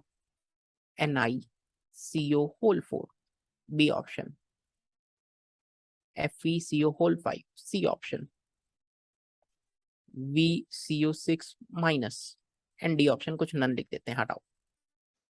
कहाँ कार्बन बॉन्ड लेंथ सबसे ज्यादा है, सोच के देखो। अब अपना खेल तो सिर्फ इतना सही है ना यार, अपना खेल तो सिर्फ इतना सही है ना कि मेटल कार्बन ऑक्सीजन, कार्बन और मेटल में जितनी बढ़िया बॉन्डिंग होगी, कार्बन और मेटल में जितना बढ़िया बॉन्डिंग होगा तो ये वाली बॉन्ड लेंथ क्या करेगी? ये वाली बॉन्ड लेंथ तो इंक्रीज करेगी ना। अब कहाँ मेटल कार्बन के साथ बढ़िया बॉन्डिंग कर रहा होगा? मेटल को क्या करना है, बताओ ना, मेटल को क्या करना है? सर मेटल को तो इलेक्ट्रॉन पेयर डोनेट करना है, और लिगेंड को क्या करना है, एक्सेप्ट करना है। यानी मेटल के पास जितना बढ़िया इलेक्ट्रॉन डेंसिटी रहेगा, क्या उतना ही ज्यादा वो इलेक्ट्रॉन पेयर डोनेट कर सकता है क्या? जितना ज्यादा चार्ज रहेगा, जितना ज्यादा अनायनिक कॉम्प्लेक्स रहेगा, जितना ज्यादा मेटल पे चार्ज रहेगा, यानी कि ये जो चार्ज है ये और किसी पे नहीं, वेनेडियम पे ही है क्या? कॉम्प्लेक्स पे जब भी चार्ज है यानी वो सेंट्रल एटम पे है, यानी वेनेडियम पे माइनस है, वेनेडियम पे माइनस है, मेटल पे माइनस है, मेटल तुरंत इलेक्ट्रॉन देना चाहेगा, मेटल तुरंत इलेक्ट्रॉन देना चाहेगा, तो मेटल कार्बन की बॉन्ड क्या करेगी? बॉन्ड ऑर्डर इंक्रीज कर जाएगा, इसकी बॉन्ड लेंथ घट जाएगी, तो कार्बन ऑक्सीजन बॉन्ड लेंथ बढ़ जाएगी क्योंकि इसका बॉन्ड ऑर्डर घट जाएगा। यानी मेटल पे माइनस आएगा तो मेटल तुरंत कार्बन को देना चाहेगा ताकि उनका बॉन्ड स्ट्रांग हो जाए, तो कार्बन ऑक्सीजन बॉन्ड क्या हो जाएगा? वीक, तो उनकी बॉन्ड लेंथ बढ़ जाएगी। तो यानी सी ऑप्शन आंसर है क्या? अब क्वेश्चन देखना कैसे बदल बदल के पूछा जाएगा। Order of carbon oxygen bond length, सबसे ज्यादा कार्बन ऑक्सीजन बॉन्ड लेंथ कहाँ है? सबसे ज्यादा कार्बन ऑक्सीजन बॉन्ड लेंथ कहाँ है? सर सबसे ज्यादा तो सी में है, तो सी आपका आंसर हो जाएगा दोस्त। यानी अनाइनिक कॉम्प्लेक्स, कॉम्प्लेक्स में माइनस का चार्ज, वहां कार्बन ऑक्सीजन बॉन्ड लेंथ सबसे ज्यादा। एक क्वेश्चन और पूछूंगा यार, एक क्वेश्चन और पूछ रहा हूँ यार, सोच के बताना यार, मजा आ जाएगा। मैं आपके सामने कुछ कॉम्प्लेक्स रख रहा हूँ, VCO6 कॉम्प्लेक्स देखना, VCO6, ये बी कॉम्प्लेक्स, सी कॉम्प्लेक्स है, VCO6 प्लस। अब क्वेश्चन समझना, order of, order of carbon oxygen bond length, carbon oxygen bond length सबसे ज्यादा कहाँ है? सर जहां मेटल पे माइनस चार्ज है, तो मेटल पे माइनस चार्ज आसानी से कार्बन को देगा, कहाँ देगा? कार्बन के एबीएमओ में, कार्बन के एबीएमओ में देगा, तो कार्बन ऑक्सीजन बॉन्ड लेंथ क्या करेगी? बढ़ेगी ना यार। तो क्या ऑर्डर ए बी सी है क्या? बोलो ना। अगला क्वेश्चन देखना, order of metal carbon bond strength, metal carbon की बॉन्ड सबसे ज्यादा अच्छा कहाँ है? जहां मेटल पे ज्यादा माइनस है, तभी तो मेटल कार्बन को दे पा रहा है। तो यही बॉन्ड ऑर्डर का बॉन्ड लेंथ या बॉन्ड स्ट्रेंथ या बॉन्ड ऑर्डर का यही ऑर्डर है क्या? अगला क्वेश्चन देखना, order of metal carbon bond order. Sir यही तो है, ABC। फिर देखना, order of metal carbon bond length. सबसे कम, सबसे ज्यादा बॉन्ड लेंथ का होगी? सर बॉन्ड ऑर्डर का ऑर्डर ABC है, तो ये उल्टा ऑर्डर ऑर्डर हो जाएगा क्या? CBA। क्वेश्चन बदलने वाला कुछ भी बना सकता है, क्वेश्चन बदलने वाला कुछ भी बना सकता है, तो आपको तैयार रहना है। क्लियर है क्या यार? ये बात बता दो ना यार, क्लियर हो गई क्या ये वाली बात? आइए अब एक क्वेश्चन और करते हैं। मैं पहले आपको एक जुगाड़ बताता हूँ, दैट इज वालिया का जुगाड़। जुगाड़ क्या है? पॉइंट है, बस अपन अपनी स्टाइल में बता देते हैं, इतना बात है। आपको एक पॉइंट ध्यान रखना है, फिर मैं 3 क्वेश्चंस पूछूंगा, आपको मजा आएगा। मैं फिर 3 क्वेश्चन पूछूंगा, आपका दिल खुश हो जाएगा। क्वेश्चन क्या है समझना, सिनर्जिक बॉन्डिंग। आई होप आपको फील आ गया होगा, कॉन्सेप्ट बहुत प्यारे तरीके से मैंने समझाने की कोशिश की है। सिनर्जिक बॉन्डिंग में मेटल की मेटल की डोनेटिंग टेंडेंसी एंड लिगेंड की एक्सेप्टिंग टेंडेंसी देखना है। क्या पॉइंट है समझना। सिनर्जिक बॉन्डिंग में कर क्या रहे हो आप? सबसे पहला काम क्या है, खुल के बताओ, सोच के बताओ। सर सबसे पहले तो ऐसा हो रहा था कि लिगेंड अपना इलेक्ट्रॉन पेयर डोनेट कर रहा था मेटल को, अच्छा लगा। फिर मेटल क्या करता है? सर मेटल डोनेट करता है, किसको डोनेट करता है? लिगेंड को। तो मेटल की डोनेटिंग टेंडेंसी को देखना है, और लिगेंड एक्सेप्ट कर रहा है तो लिगेंड की एक्सेप्टिंग टेंडेंसी को देखना है। सर इस पे क्वेश्चन क्या है समझ नहीं पा रहा मैं। क्वेश्चन समझो, क्वेश्चन समझो, क्वेश्चन समझोगे। विच हैज बहुत स्टैंडर्ड क्वेश्चन है, हर जगह ऐसे क्वेश्चन मिलेंगे, बट सीख के जाइए। Which has greater carbon oxygen bond length. Complex कुछ ऐसा है NiCO होल 4, और एक कॉम्प्लेक्स है NiCO होल 3 PF3। ठीक है। कहाँ कार्बन ऑक्सीजन बॉन्ड लेंथ ज्यादा होगी? कहाँ कार्बन ऑक्सीजन बॉन्ड लेंथ ज्यादा होगी? ये कार्बोनिल है, कहाँ कार्बन ऑक्सीजन बॉन्ड लेंथ ज्यादा होगी? सर जहां मेटल कार्बन की बॉन्ड स्ट्रांग होगी, वहीं तो कार्बन ऑक्सीजन बॉन्ड लेंथ ज्यादा होगी। अब समझना, क्या दोनों केस में मेटल सेम है? क्या दोनों केस में मेटल सेम है और मेटल पे ऑक्सीडेशन स्टेट 0 है? हाँ जी, 3D8 बैठा है, 3D8 4s2। चलो सोच के और देखते हैं, दोनों में मेटल सेम है, मेटल की डोनेटिंग टेंडेंसी सेम हो गई क्या? अब आपको क्या चेक करना है? लिगेंड की एक्सेप्टिंग टेंडेंसी देखनी है। यहाँ तो चारों सी है, चारों CO है। यहाँ देखना, क्या एक PF3 है क्या? Fluorine most most electronegative, fluorine पे पार्शियल माइनस पार्शियल माइनस। तो क्या इस फॉस्फोरस पे अच्छा खासा पार्शियल प्लस है क्या? यानी कि निकल जब इलेक्ट्रॉन पेयर डोनेट करेगा, तो क्या फ्लोरीन अपने वैकेंट ऑर्बिटल में उसे एक्सेप्ट करेगा? सुनना एक बात, जब निकल इलेक्ट्रॉन पेयर डोनेट करेगा तो फ्लोरीन एक्सेप्ट करेगा। फ्लोरीन अपने वैकेंट ऑर्बिटल में एक्सेप्ट करेगा कि थर्ड पीरियड का एलिमेंट है। सॉरी, फ्लोरीन कह रहा, फॉस्फोरस अपने थर्ड पीरियड में एक्सेप्ट करेगा। फॉस्फोरस थर्ड पीरियड का अपने वैकेंट ऑर्बिटल में एक्सेप्ट करेगा। जब फॉस्फोरस उसे एक्सेप्ट करेगा, तो कार्बोनिल को नहीं देना चाह रहा, यानी कार्बोनिल उसे एक्सेप्ट नहीं कर पा रहा। ज्यादा बड़ी एक्सेप्टर कौन है इनमें से? मैं लिख दूं क्या? PF3 is better acceptor than CO। PF3 उसे एक्सेप्ट कर ले रहा है, CO एक्सेप्ट नहीं कर पा रहा। CO एक्सेप्ट करता तो होता क्या, सोच के देखना। सर CO एक्सेप्ट करता तो ये केस होता कि मेटल और कार्बन की बॉन्ड अच्छी होती, तो इसकी बॉन्ड लेंथ बढ़ जाती। जब CO एक्सेप्ट यहाँ नहीं कर पा रहा, जब CO यहाँ एक्सेप्ट नहीं कर पा रहा बेचारा, तो इसकी बॉन्ड लेंथ क्या होगी? कम होगी क्या? क्योंकि कौन एक्सेप्ट कर ले रहा है? PF3 एक्सेप्ट कर ले रहा है। समझे? फिर देखो एक क्वेश्चन, दूसरे क्वेश्चन से आप रिलेट करेंगे। विच of following has greater carbon oxygen bond length? Which of following has greater carbon oxygen bond length? समझना, फिर से समझना। कार्बन ऑक्सीजन बॉन्ड लेंथ कहाँ ज्यादा रहेगी? फिर एक कॉम्प्लेक्स है NiCO होल 4, NiCO3 PME3। अब यहाँ सोचना, अब यहाँ लिगेंड को महसूस करना। मिथाइल है, मिथाइल इलेक्ट्रॉन डेंसिटी बढ़ाएगा, फॉस्फोरस पे इलेक्ट्रॉन डेंसिटी बढ़ाएगा। तो क्या ये लिगेंड निकल के इलेक्ट्रॉन पेयर लेना चाहेगा? नहीं लेना चाहेगा। तो निकल कहाँ देगा? सर निकल देगा कार्बोनिल में। और निकल कार्बोनिल में जब ज्यादा देगा, निकल कार्बोनिल में जब ज्यादा देगा तो बॉन्ड लेंथ कहाँ ज्यादा आएगी? सोच के बताना ना। निकल कार्बोनिल में जब ज्यादा देगा तो मेटल और कार्बन का बॉन्डिंग बढ़िया हो जाएगा क्या? मेटल और कार्बन का बॉन्डिंग बढ़िया हो जाएगा तो कार्बन ऑक्सीजन की बॉन्ड लेंथ ज्यादा हो जाएगी क्या? क्योंकि ये तो लेना नहीं चाह रहा, नहीं लेना चाह रहा, चाह रहा। तो कौन लेना चाहेगा? सीओ। सीओ लेना चाहेगा तो उसकी बॉन्ड लेंथ क्या हो जाएगी? ज्यादा। मैं लिख दूं क्या? PME3 इज, या ऐसा लिखता हूं, CO is better acceptor than PME3। आप रिलेट कर पा रहे हैं क्या? अब एक क्वेश्चन और है, इसी में देखना, सेम टाइप ऑफ क्वेश्चन है। कार्बन ऑक्सीजन बॉन्ड लेंथ बताना है कहाँ ज्यादा है, कहाँ ज्यादा है। देखो कॉन्सेप्ट आप सीख के जाओगे तो आपको अच्छा लगेगा, आपको कॉन्फिडेंस आएगा। अब खुद सोच के बताना, दिमाग लगाना। सर वो तो है, हाँ यही सुनना चाह रहा था, वो तो है नहीं। CO3 PME3 आपके सामने है। बताना कहाँ कार्बन ऑक्सीजन बॉन्ड लेंथ ज्यादा है। कौन एक्सेप्ट कर रहा है? PME3 लेना चाहेगा? नहीं लेना चाहेगा। कौन लेना चाहेगा? ये लेना चाहेगा। PF3 is better acceptor than PME3। यहाँ PF3 ले लेगा, PF3 ले लेगा तो निकल और फास्फोरस का बॉन्ड अच्छा होगा ना।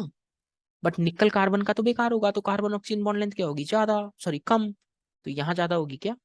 क्योंकि ज्यादा बढ़िया एक्सेप्टर इन दोनों में कौन है?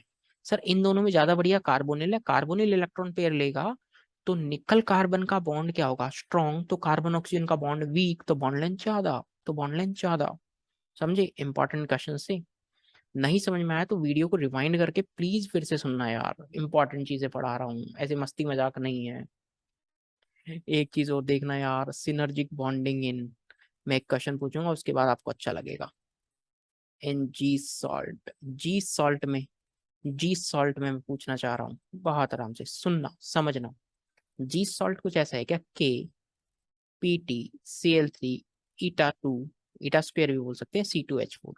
ये पाई इलेक्ट्रॉन डेंसिटी जो डोनेट करते हैं ना, वहां ईटा की पावर लिख देते हैं, जितने कार्बन डोनेट कर रहे हैं। 2 कार्बन डोनेट करते हैं तो 2 लिख दिया, कोई दिक्कत नहीं है। अभी कॉम्प्लेक्स समझना, कॉम्प्लेक्स है कैसा? Platinum, chlorine, chlorine, chlorine. यहाँ हो क्या रहा है? CH2 डबल बॉन्ड CH2, और ये लो माइनस, K+ हटा दिया तो माइनस आ गया, जिस सॉल्ट का आयन। सबसे पहले क्या हो रहा है? ये एल्कीन, ये एल्कीन अपना इलेक्ट्रॉन डेंसिटी कहाँ डोनेट कर रहा है? मेटल को। हाँ जी। अब मेटल इलेक्ट्रॉन पेयर कहाँ देगा कार्बन के? Sir metal electron pair donate करेगा कार्बन के वैकेंट में, नहीं सेकंड पीरियड का है, ABMO में। ABMO में मैं थोड़ा सुंदर डायग्राम बनाऊं जो किताबों में बना होता है तो देखना। कार्बन कार्बन के बीच का बॉन्ड, ये पाई बॉन्ड। सबसे पहले pi bond electron density donate किया, और फिर मेटल अपना इलेक्ट्रॉन पेयर दे रहा है, अपना इलेक्ट्रॉन पेयर दे रहा है कार्बन के पाई स्टार में, यानी ABMO में। ठीक है, यहाँ तक की बात सही है। अब मेरा सवाल है, सवाल समझना। Carbon carbon bond length in C2H4 normal alkene में, इथीन में carbon carbon bond length, and carbon carbon bond length in G salt कहाँ ज्यादा होगी? कहाँ ज्यादा होगी? ये एक अकेला इथीन है, ये एक अकेला इथीन है, और वहां जी सॉल्ट वाला। सर अकेला इथीन है तो पाई बॉन्ड है, हाँ जी है। और जी सॉल्ट में, सर जी सॉल्ट में तो कार्बन ने अपना इलेक्ट्रॉन डेंसिटी डोनेट किया, फिर अपने ABMO में ले रहा है। जैसे जैसे ABMO में इलेक्ट्रॉन पेयर एक्सेप्ट करेगा, ABMO में इलेक्ट्रॉन पेयर एक्सेप्ट करेगा तो कार्बन कार्बन बॉन्ड लेंथ बढ़ जाएगा क्या? क्यों? मेटल कार्बन का बॉन्डिंग हो रही है तो कार्बन कार्बन का बॉन्ड वीक हो जाएगा क्या? तो बॉन्ड लेंथ जी सॉल्ट में ज्यादा आएगा क्या? पहला क्वेश्चन, इंपॉर्टेंट क्वेश्चन। फिर से सुनना, फिर से रिवाइंड करना। अकेला C2H4 है तो डबल बॉन्ड है, डबल बॉन्ड है। यहाँ डबल बॉन्ड कैरेक्टर कम होने लग गया क्या? क्यों? ABMO में इलेक्ट्रॉन आ रहा है, कार्बन कार्बन बॉन्ड वीक होता चला जाएगा तो बॉन्ड लेंथ बढ़ जाएगा। अब एक क्वेश्चन समझना, बहुत प्यारा क्वेश्चन है, बहुत अच्छा क्वेश्चन है। मैं आपके सामने कॉम्प्लेक्स बना रहा हूँ। Cl, Cl, CH2, CH2। Minus. एक कॉम्प्लेक्स है प्लेटिनम Cl कार्बन कार्बन। अब ये चारों हाइड्रोजन है, इन चारों हाइड्रोजन को हटा के कोई इलेक्ट्रॉन विड्रॉइंग ग्रुप लगा दिया लाइक Cn। ठीक है। और अब मेरा क्वेश्चन है लेट से ये बॉन्ड लेंथ x है, ये बॉन्ड लेंथ y है, बॉन्ड लेंथ का ऑर्डर बताओ, x ज्यादा या y ज्यादा। क्वेश्चन फिर समझना हो क्या रहा है। सबसे पहले वही इलेक्ट्रॉन डेंसिटी ये डोनेट कर रहे हैं, वही ये इलेक्ट्रॉन डेंसिटी डोनेट कर रहे हैं, नॉर्मल काम, हाँ नॉर्मल काम। अब मेटल इलेक्ट्रॉन पेयर दे रहा है कार्बन के किस में, एबीएमओ में, एबीएमओ में, ये भी दे रहा है एबीएमओ में। कौन एक्सेप्ट करना चाह रहा है, आपको क्या चेक करना है, मैंने एक पॉइंट बताया, आप उसका यूज सीखो। मेटल की डोनेटिंग टेंडेंसी, लिगेंड की एक्सेप्टिंग टेंडेंसी। मेटल की डोनेटिंग टेंडेंसी दोनों में सेम है क्योंकि प्लेटिनम डोनेट कर रहा है। एक्सेप्टिंग टेंडेंसी देखो कौन चाह रहा है ये इलेक्ट्रॉन ले लूं। Cn इलेक्ट्रॉन विड्रॉइंग ग्रुप है तो कार्बन पे अच्छा खासा plus charge, Cn electron withdrawing तो कार्बन पे अच्छा खासा प्लस चार्ज। यानी ये जहां Cn लगाए हैं ये कह रहे हैं कि मेटल हमें इलेक्ट्रॉन दे दो। और जितना ज्यादा ये इलेक्ट्रॉन लेने की टेंडेंसी रखेंगे तो कार्बन कार्बन बॉन्ड वीक होता जाएगा क्या, क्योंकि इनकी बॉन्डिंग प्लेटिनम के साथ बढ़ गई है तो ये कार्बन कार्बन बॉन्ड वीक हो जाएगा तो बॉन्ड लेंथ बढ़ जाएगा क्या। यानी कि कार्बन कार्बन बॉन्ड लेंथ ये वाई वाला ज्यादा आएगा एज कम्पेयर टू एक्स। पता लगा क्या यार, बोलो ना यार, बोल नहीं पा रहे हो। इंपॉर्टेंट है और मजेदार भी है, आई होप सीख गए होंगे। एक दो बातें और बता देता हूँ। इस जी सॉल्ट में DsP2 हाइब्रिडाइजेशन है, स्क्वायर प्लेनर है, चाहे तो आप ध्यान रख सकते हैं, स्क्वायर प्लेनर DsP2। ठीक है, ऐसे एडिशनल इन्फॉर्मेशन बता दी। अब एक टर्म और आता है वो भी सुन लीजिए, एक टर्म और आता है वो भी सुन लीजिए, organometallic compound. Organometallic compound किन्हें कहते हैं वो भी सुनना। जहां बॉन्ड हो, bond between bond between metal and carbon, bond between metal and carbon, metal और कार्बन के बीच बॉन्ड हो तो ऑर्गेनोमेटेलिक कंपाउंड कहते हैं। एक एग्जांपल ले रहा हूँ, ग्रिग्नार्ड ग्रिग्नार्ड रिएजेंट का नाम सुना है, हाँ सर सुना है, RMGX। तो देखो ना यार, आर क्या है, कोई भी एल्काइल ग्रुप, कार्बन फिनाइल कुछ भी हो सकता है, कार्बन और मेटल के बीच का बॉन्ड है तो ऑर्गेनोमेटेलिक है क्या, हाँ। फिर देखना LiCH3, मेटल है, लिथियम, कार्बन है, हाँ है। अरे जी सॉल्ट देखो ना आपका, अच्छा ये देखो NiCO4, देखो ना, हाँ सर, निकल और कार्बन, मेटल और कार्बन के बीच का ऑर्गेनोमेटेलिक, जी हाँ है। मेंस में ऐसा ही क्वेश्चन आ जाता है। फिर देखो FeCO5, ये स्ट्रक्चर मैं क्यों बनवा रहा हूँ क्योंकि NCERT में बनी हुई है। ठीक है, फिर एक एग्जांपल देखो, Mn2CO10, पूछा हुआ है ये सब चीजें, जरूर ध्यान रखना।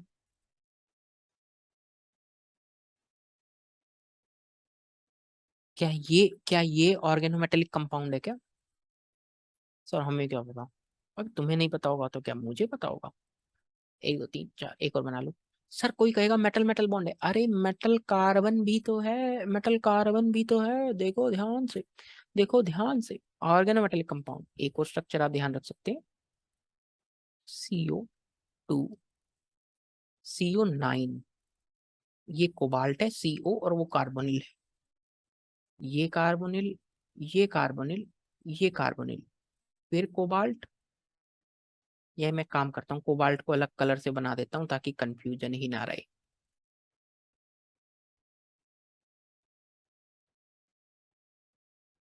ये कोबाल्ट। अब कार्बोनिल देखना इसमें कैसे, एक कार्बन पे तीन तीन तो लगा ही दिए, 6 हो गए, टोटल 9 है। तीन ब्रिजिंग लिगेंड है, तीन ब्रिजिंग लिगेंड है और ये स्ट्रक्चर पूछा हुआ है, जरूर ध्यान रखना और आप बना भी लेना इसको। ठीक है, पूछता है कि कितने ब्रिजिंग लिगेंड है, तीन, कितने कार्बन कोबाल्ट कोबाल्ट बॉन्ड है, एक, कितने MN बॉन्ड है, एक। सारी बातें पूछता है यार दोस्त, जरूर ध्यान रखना।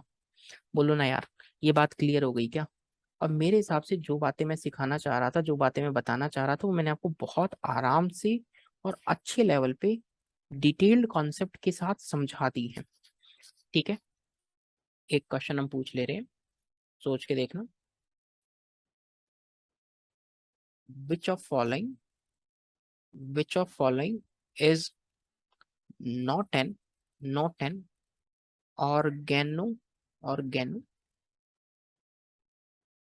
Metallic compound.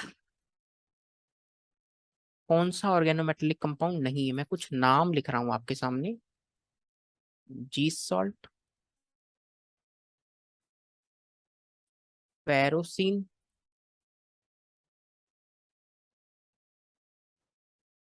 बिस, बेंजीन, क्रोमियम, एंडी, सिस्प्लेटिन। सर जी सॉल्ट तो हमने देखा था अभी, हाँ दोबारा देख लो। जी सॉल्ट में मेटल और कार्बन के बीच की बॉन्ड है, ये मेटल और वो कार्बन। हाँ यानी ये तो आंसर नहीं है, ये तो आंसर नहीं है। फिर सोचो फेरोसिन क्या है। अब इन एग्जाम्पल से मिलना फेरोसिन, और ये स्ट्रक्चर बना भी लेना। फेरोसिन, फेरोसिन का स्ट्रक्चर है आयरन के साथ दो 5 मेंबर की रिंग ऐसे अटैच्ड है।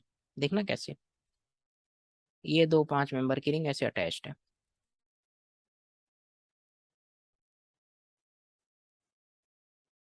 और ये इन पे एक एक माइनस का चार्ज भी है, इवन इस पे एक एक माइनस का चार्ज भी है। और इसीलिए आयरन का +2 ऑक्सीडेशन स्टेट है। 5 मेंबर की रिंग ये वाली है, देखना ये वाली ऐसी दो रिंग है आयरन के साथ अटैच। आयरन और कार्बन के बीच बॉन्ड है, ऑर्गेनोमेटेलिक कंपाउंड। इसी तरह जो मैंने एग्जांपल लिखा है बिस, बेंजीन, क्रोमियम। बिस बेंजीन क्रोमियम, देखना क्रोमियम के साथ अटैच्ड है दो बेंजीन रिंग। क्रोमियम के साथ अटैच्ड है दो बेंजीन रिंग, यानी दो बेंजीन रिंग अपनी पाई इलेक्ट्रॉन डेंसिटी डोनेट कर रही है क्रोमियम को। फिर आप देख पा रहे हैं क्या, क्रोमियम और कार्बन के बीच बॉन्ड है, ऑर्गेनोमेटेलिक है ये। यानी कि ये भी आंसर नहीं है, ये भी आंसर नहीं है, ये भी। तो क्या पक्का ये आंसर है? सिस्प्लेटिन। अब ये सिस्प्लेटिन क्या वाला है ये समझना। Pt Cl2NH3 और ध्यान रखना एंटी कैंसर ड्रग है ये, एंटी कैंसर ड्रग। कैसे? सिस्प्लेटिन यानी दोनों Cl एक साथ है। सर इस पूरे मॉलिक्यूल में, अब किसी को सिस्प्लेटिन पता होता तो ही सोच पाता, इस पूरे मॉलिक्यूल में वही नहीं है, कार्बन ही नहीं है, तो it is not N organometallic compound.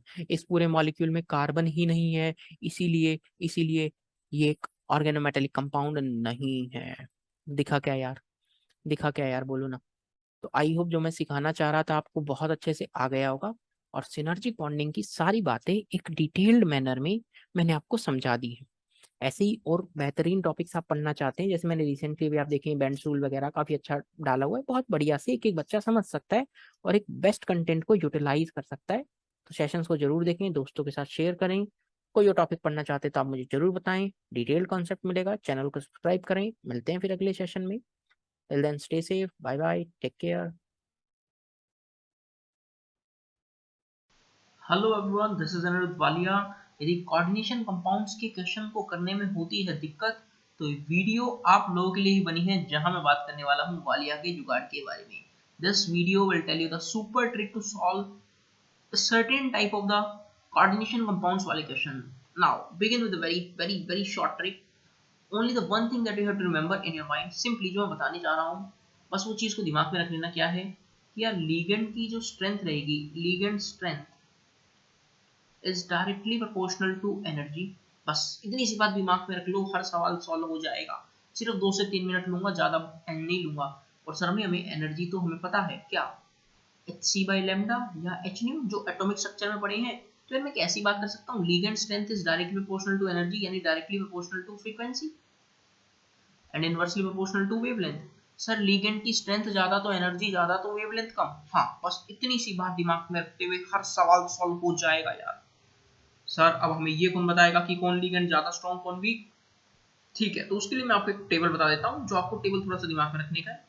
Spectrochemical series के नाम से ये टेबल जाना जाता है। ध्यान से इस टेबल को ऑब्जर्व करना।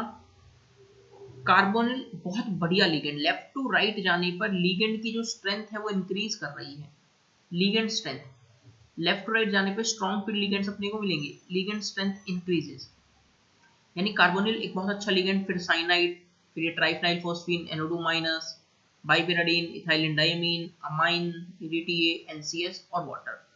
इंक्लूडिंग, एक बात याद रखना, वाटर और वाटर के बाद वाले, पानी और पानी के बाद वाले सारे वीक फील्ड लिगेंड है, यदि कोई पूछ भी ले तो।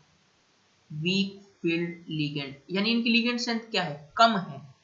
इन जनरल एक बात और याद रखना, कार्बन और नाइट्रोजन डोनर्स, कार्बन और nitrogen donors are strong field ligand, और ऑक्सीजन और halogen donors are weak field ligand. Carbon और नाइट्रोजन डोनर स्ट्रॉन्ग फील्ड है और oxygen halogen donors weak field है। इसी के लॉजिक पे आइए अब सवालों को स्टार्ट करते हैं।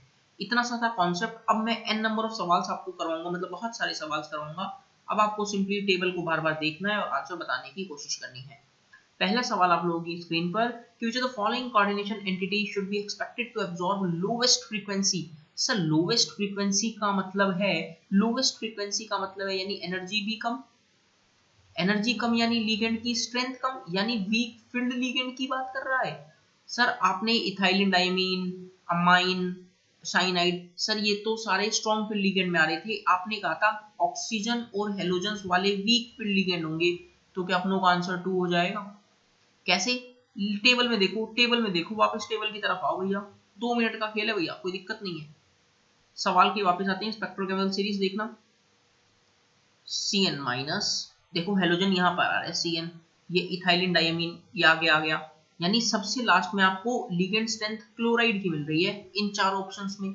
इन चार ऑप्शंस में आपको सबसे लास्ट में जब ये क्लोराइड मिल रहा है तो इसकी फ्रीक्वेंसी क्या रहेगी, कम, क्योंकि इसकी एनर्जी क्या है, कम, क्योंकि लिगेंड स्ट्रेंथ क्या है, कम। बोलो हाँ है ना। क्या अपने को ये वाला सवाल क्लियर हुआ, क्या ये वाला सवाल क्लियर हुआ। तो इसका करेक्ट आंसर कितना, सेकंड, फ्रैक्शन ऑफ सेकंड में आप हर सवाल कर पाएंगे। अगला क्वेश्चन फटाफट, which of the following correct order of the wavelength in the visible region। Sir कुछ नहीं करना, कुछ नहीं करना, यहाँ तो आंसर बताने की कोशिश करनी है फटाफट। अब देखो मैंने आपको बताया कार्बन और नाइट्रोजन डोनर्स तो स्ट्रॉन्ग फील्ड लिगेंड है, ऑक्सीजन और हेलोजन कौन से हैं, वीक फील्ड लिगेंड है। सर यहाँ देखो, ये तो ऑक्सीजन डोनर है, यहाँ नाइट्रोजन पे लोन पेयर डोनर है या NO2। वेवलेंथ का ऑर्डर जो रहेगा, यदि वेवलेंथ इंक्रीज करेगी तो लिगेंड स्ट्रेंथ डिक्रीज करेगी। हाँ, तो आप तो ऑर्डर लिख लो, आपके पास 3 तरह के लिगेंड है, एक तो पानी है, अमाइन है और NO2 माइनस है। आप तो यहाँ से ऑर्डर ढूंढ लो भैया किसका क्या ऑर्डर। सर यदि मैं लिगेंड स्ट्रेंथ की बात करूं, यदि मैं लिगेंड स्ट्रेंथ की बात करूं तो इस टेबल को देखते हो मुझे समझ में आ रहा है NO2 माइनस का लिगेंड स्ट्रेंथ ज्यादा, फिर NH3 का, और फिर पानी, देखो ये रहा पानी, ये NH2, ये NH3 सॉरी। तो सर वेवलेंथ का ऑर्डर उल्टा आएगा, वेवलेंथ का ऑर्डर कुछ ऐसा आएगा। हाँ तो बस यानी आंसर है अपना, यानी वही आंसर है। सिर्फ एक बात फिर बोलना चाहूंगा, वही बात दिमाग में रखनी है कि क्या ligand strength is directly proportional to energy and inversely proportional to simply wavelength. तो आंसर बच्चों यहाँ से क्या आ जाएगा, क्या मैं आंसर फर्स्ट बोल दूंगा, क्योंकि NO2 का लिगेंड स्ट्रेंथ सबसे ज्यादा तो एनर्जी ज्यादा तो वेवलेंथ कम, बोलो हाँ या ना। हाँ सर ये वाली बात तो अपनों को चमक गई। अरे तो एक और सवाल कर लो, एक और सवाल कर लो, लगे हाथ लगे हाथ, एक और सवाल। जेई मेंस का पूछा हुआ सवाल है, जेई मेंस का पूछा हुआ सवाल है, थोड़ा सा अलग टाइप का सवाल, देखना बहुत आसान सवाल है। सर इन्होंने कुछ कुछ बोल रखा है, homoleptic ऑक्टाइडल complex M3 monodentate ligands हैं L1 N2 L3 L4, और उनके कॉरस्पॉन्डिंग ये कलर ऑब्जर्व कर रहे हैं, लिगेंड स्ट्रेंथ का ऑर्डर बता देना है। सर यदि मेरे को वेवलेंथ का ऑर्डर पता लग जाए तो ठीक उसका उल्टा ऑर्डर मेरा आंसर होगा। हाँ देखो, विजिबल रीजन में लाई कर रहे हैं तो यानी VIBGYOR, violet, indigo, blue, green, violet and yellow and orange. Left to right जाने पर, लेफ्ट टू राइट जाने पर वेवलेंथ इंक्रीज करती है, करती है सर। आपके पास 3 लिगेंड्स हैं L1 L2 और L3। L1 वाले लिगेंड जो कलर एब्जॉर्ब कर रहा है वो ग्रीन वाला है, L2 में ब्लू वाला है और L3 में क्या है, रेड वाला है। According to the wavelength ligands को अरेंज कर दो। सर वेवलेंथ के अकॉर्डिंग तो मैं ऐसी बात करूंगा, रेड की सबसे ज्यादा, फिर भैया ग्रीन की, फिर भैया ब्लू की। तो रेड के कॉरस्पॉन्डिंग कौन सा लिगेंड, L3, ग्रीन L1, और देन मैं क्या बात करूंगा सर, देन L2। अरे L3 L1 L2 is the order of wavelength, पूछा किसका है, लिगेंड स्ट्रेंथ का ऑर्डर, जस्ट उल्टा कर दो प्यारे बच्चों। तो लिगेंड स्ट्रेंथ का ऑर्डर कुछ ऐसा आएगा, लिगेंड स्ट्रेंथ का ऑर्डर की बात करूं तो L2 greater than L1 greater than L3, बोलो हाँ है ना। क्या अपने को ऑप्शन दिख गया, क्या अपने को ऑप्शन दिख गया, बोलो बोलो। सिर्फ इतनी सी बातें अपने को करनी होती है और आंसर बताना होता है। हाँ सर हमें तो आंसर दिख गया, यानी फोर्थ वाला हमारा आंसर है। और बच्चों आपको जान के खुशी होगी, ये क्वेश्चन और कुछ नहीं, जेईई मेन 2019 का पूछा हुआ सवाल है। With in fraction of seconds आप सवाल कर पाएंगे, कैसा भी सवाल पूछ ले। आई होप ये छोटा सा वीडियो आपको कोऑर्डिनेशन कंपाउंड्स के एक सर्टेन टाइप ऑफ क्वेश्चंस को सॉल्व करने में जरूर मदद करेगा। और मैं अब ठीक हो चुका हूँ, मैं एकदम बढ़िया, आप लोगों की बेस्ट विशेस मिली, मैं फटाफट ठीक हो गया। कुछ टाइम से थोड़ा बीमार चल रहा था, इसलिए वीडियो कंसिस्टेंट नहीं आ पा रही थी, बट आप लोगों के लिए ग्वालियर के इस चैनल पे हर चीज वो आएगी। क्रैश कोर्स की बहुत सारी वीडियोस अपलोडेड हो चुकी हैं, आने वाले समय में और वीडियोस आपको मिलती रहेंगी, चाहे आप जेईई की तैयारी कर रही हो चाहे नीट की। चैनल को सब्सक्राइब कर लेना, बेल नोटिफिकेशन बटन को प्रेस कर लेना, क्योंकि आपके पास नोटिफिकेशन मिलती रहेगी। और प्यारे बच्चों, अगली वीडियो कौन से टॉपिक पे चाहिए, कुछ और वालिया का जुगाड़ चाहिए, तो comment on the video, I will make the video. Thanks for watching this video. God bless you all of you. Bye bye. Take care.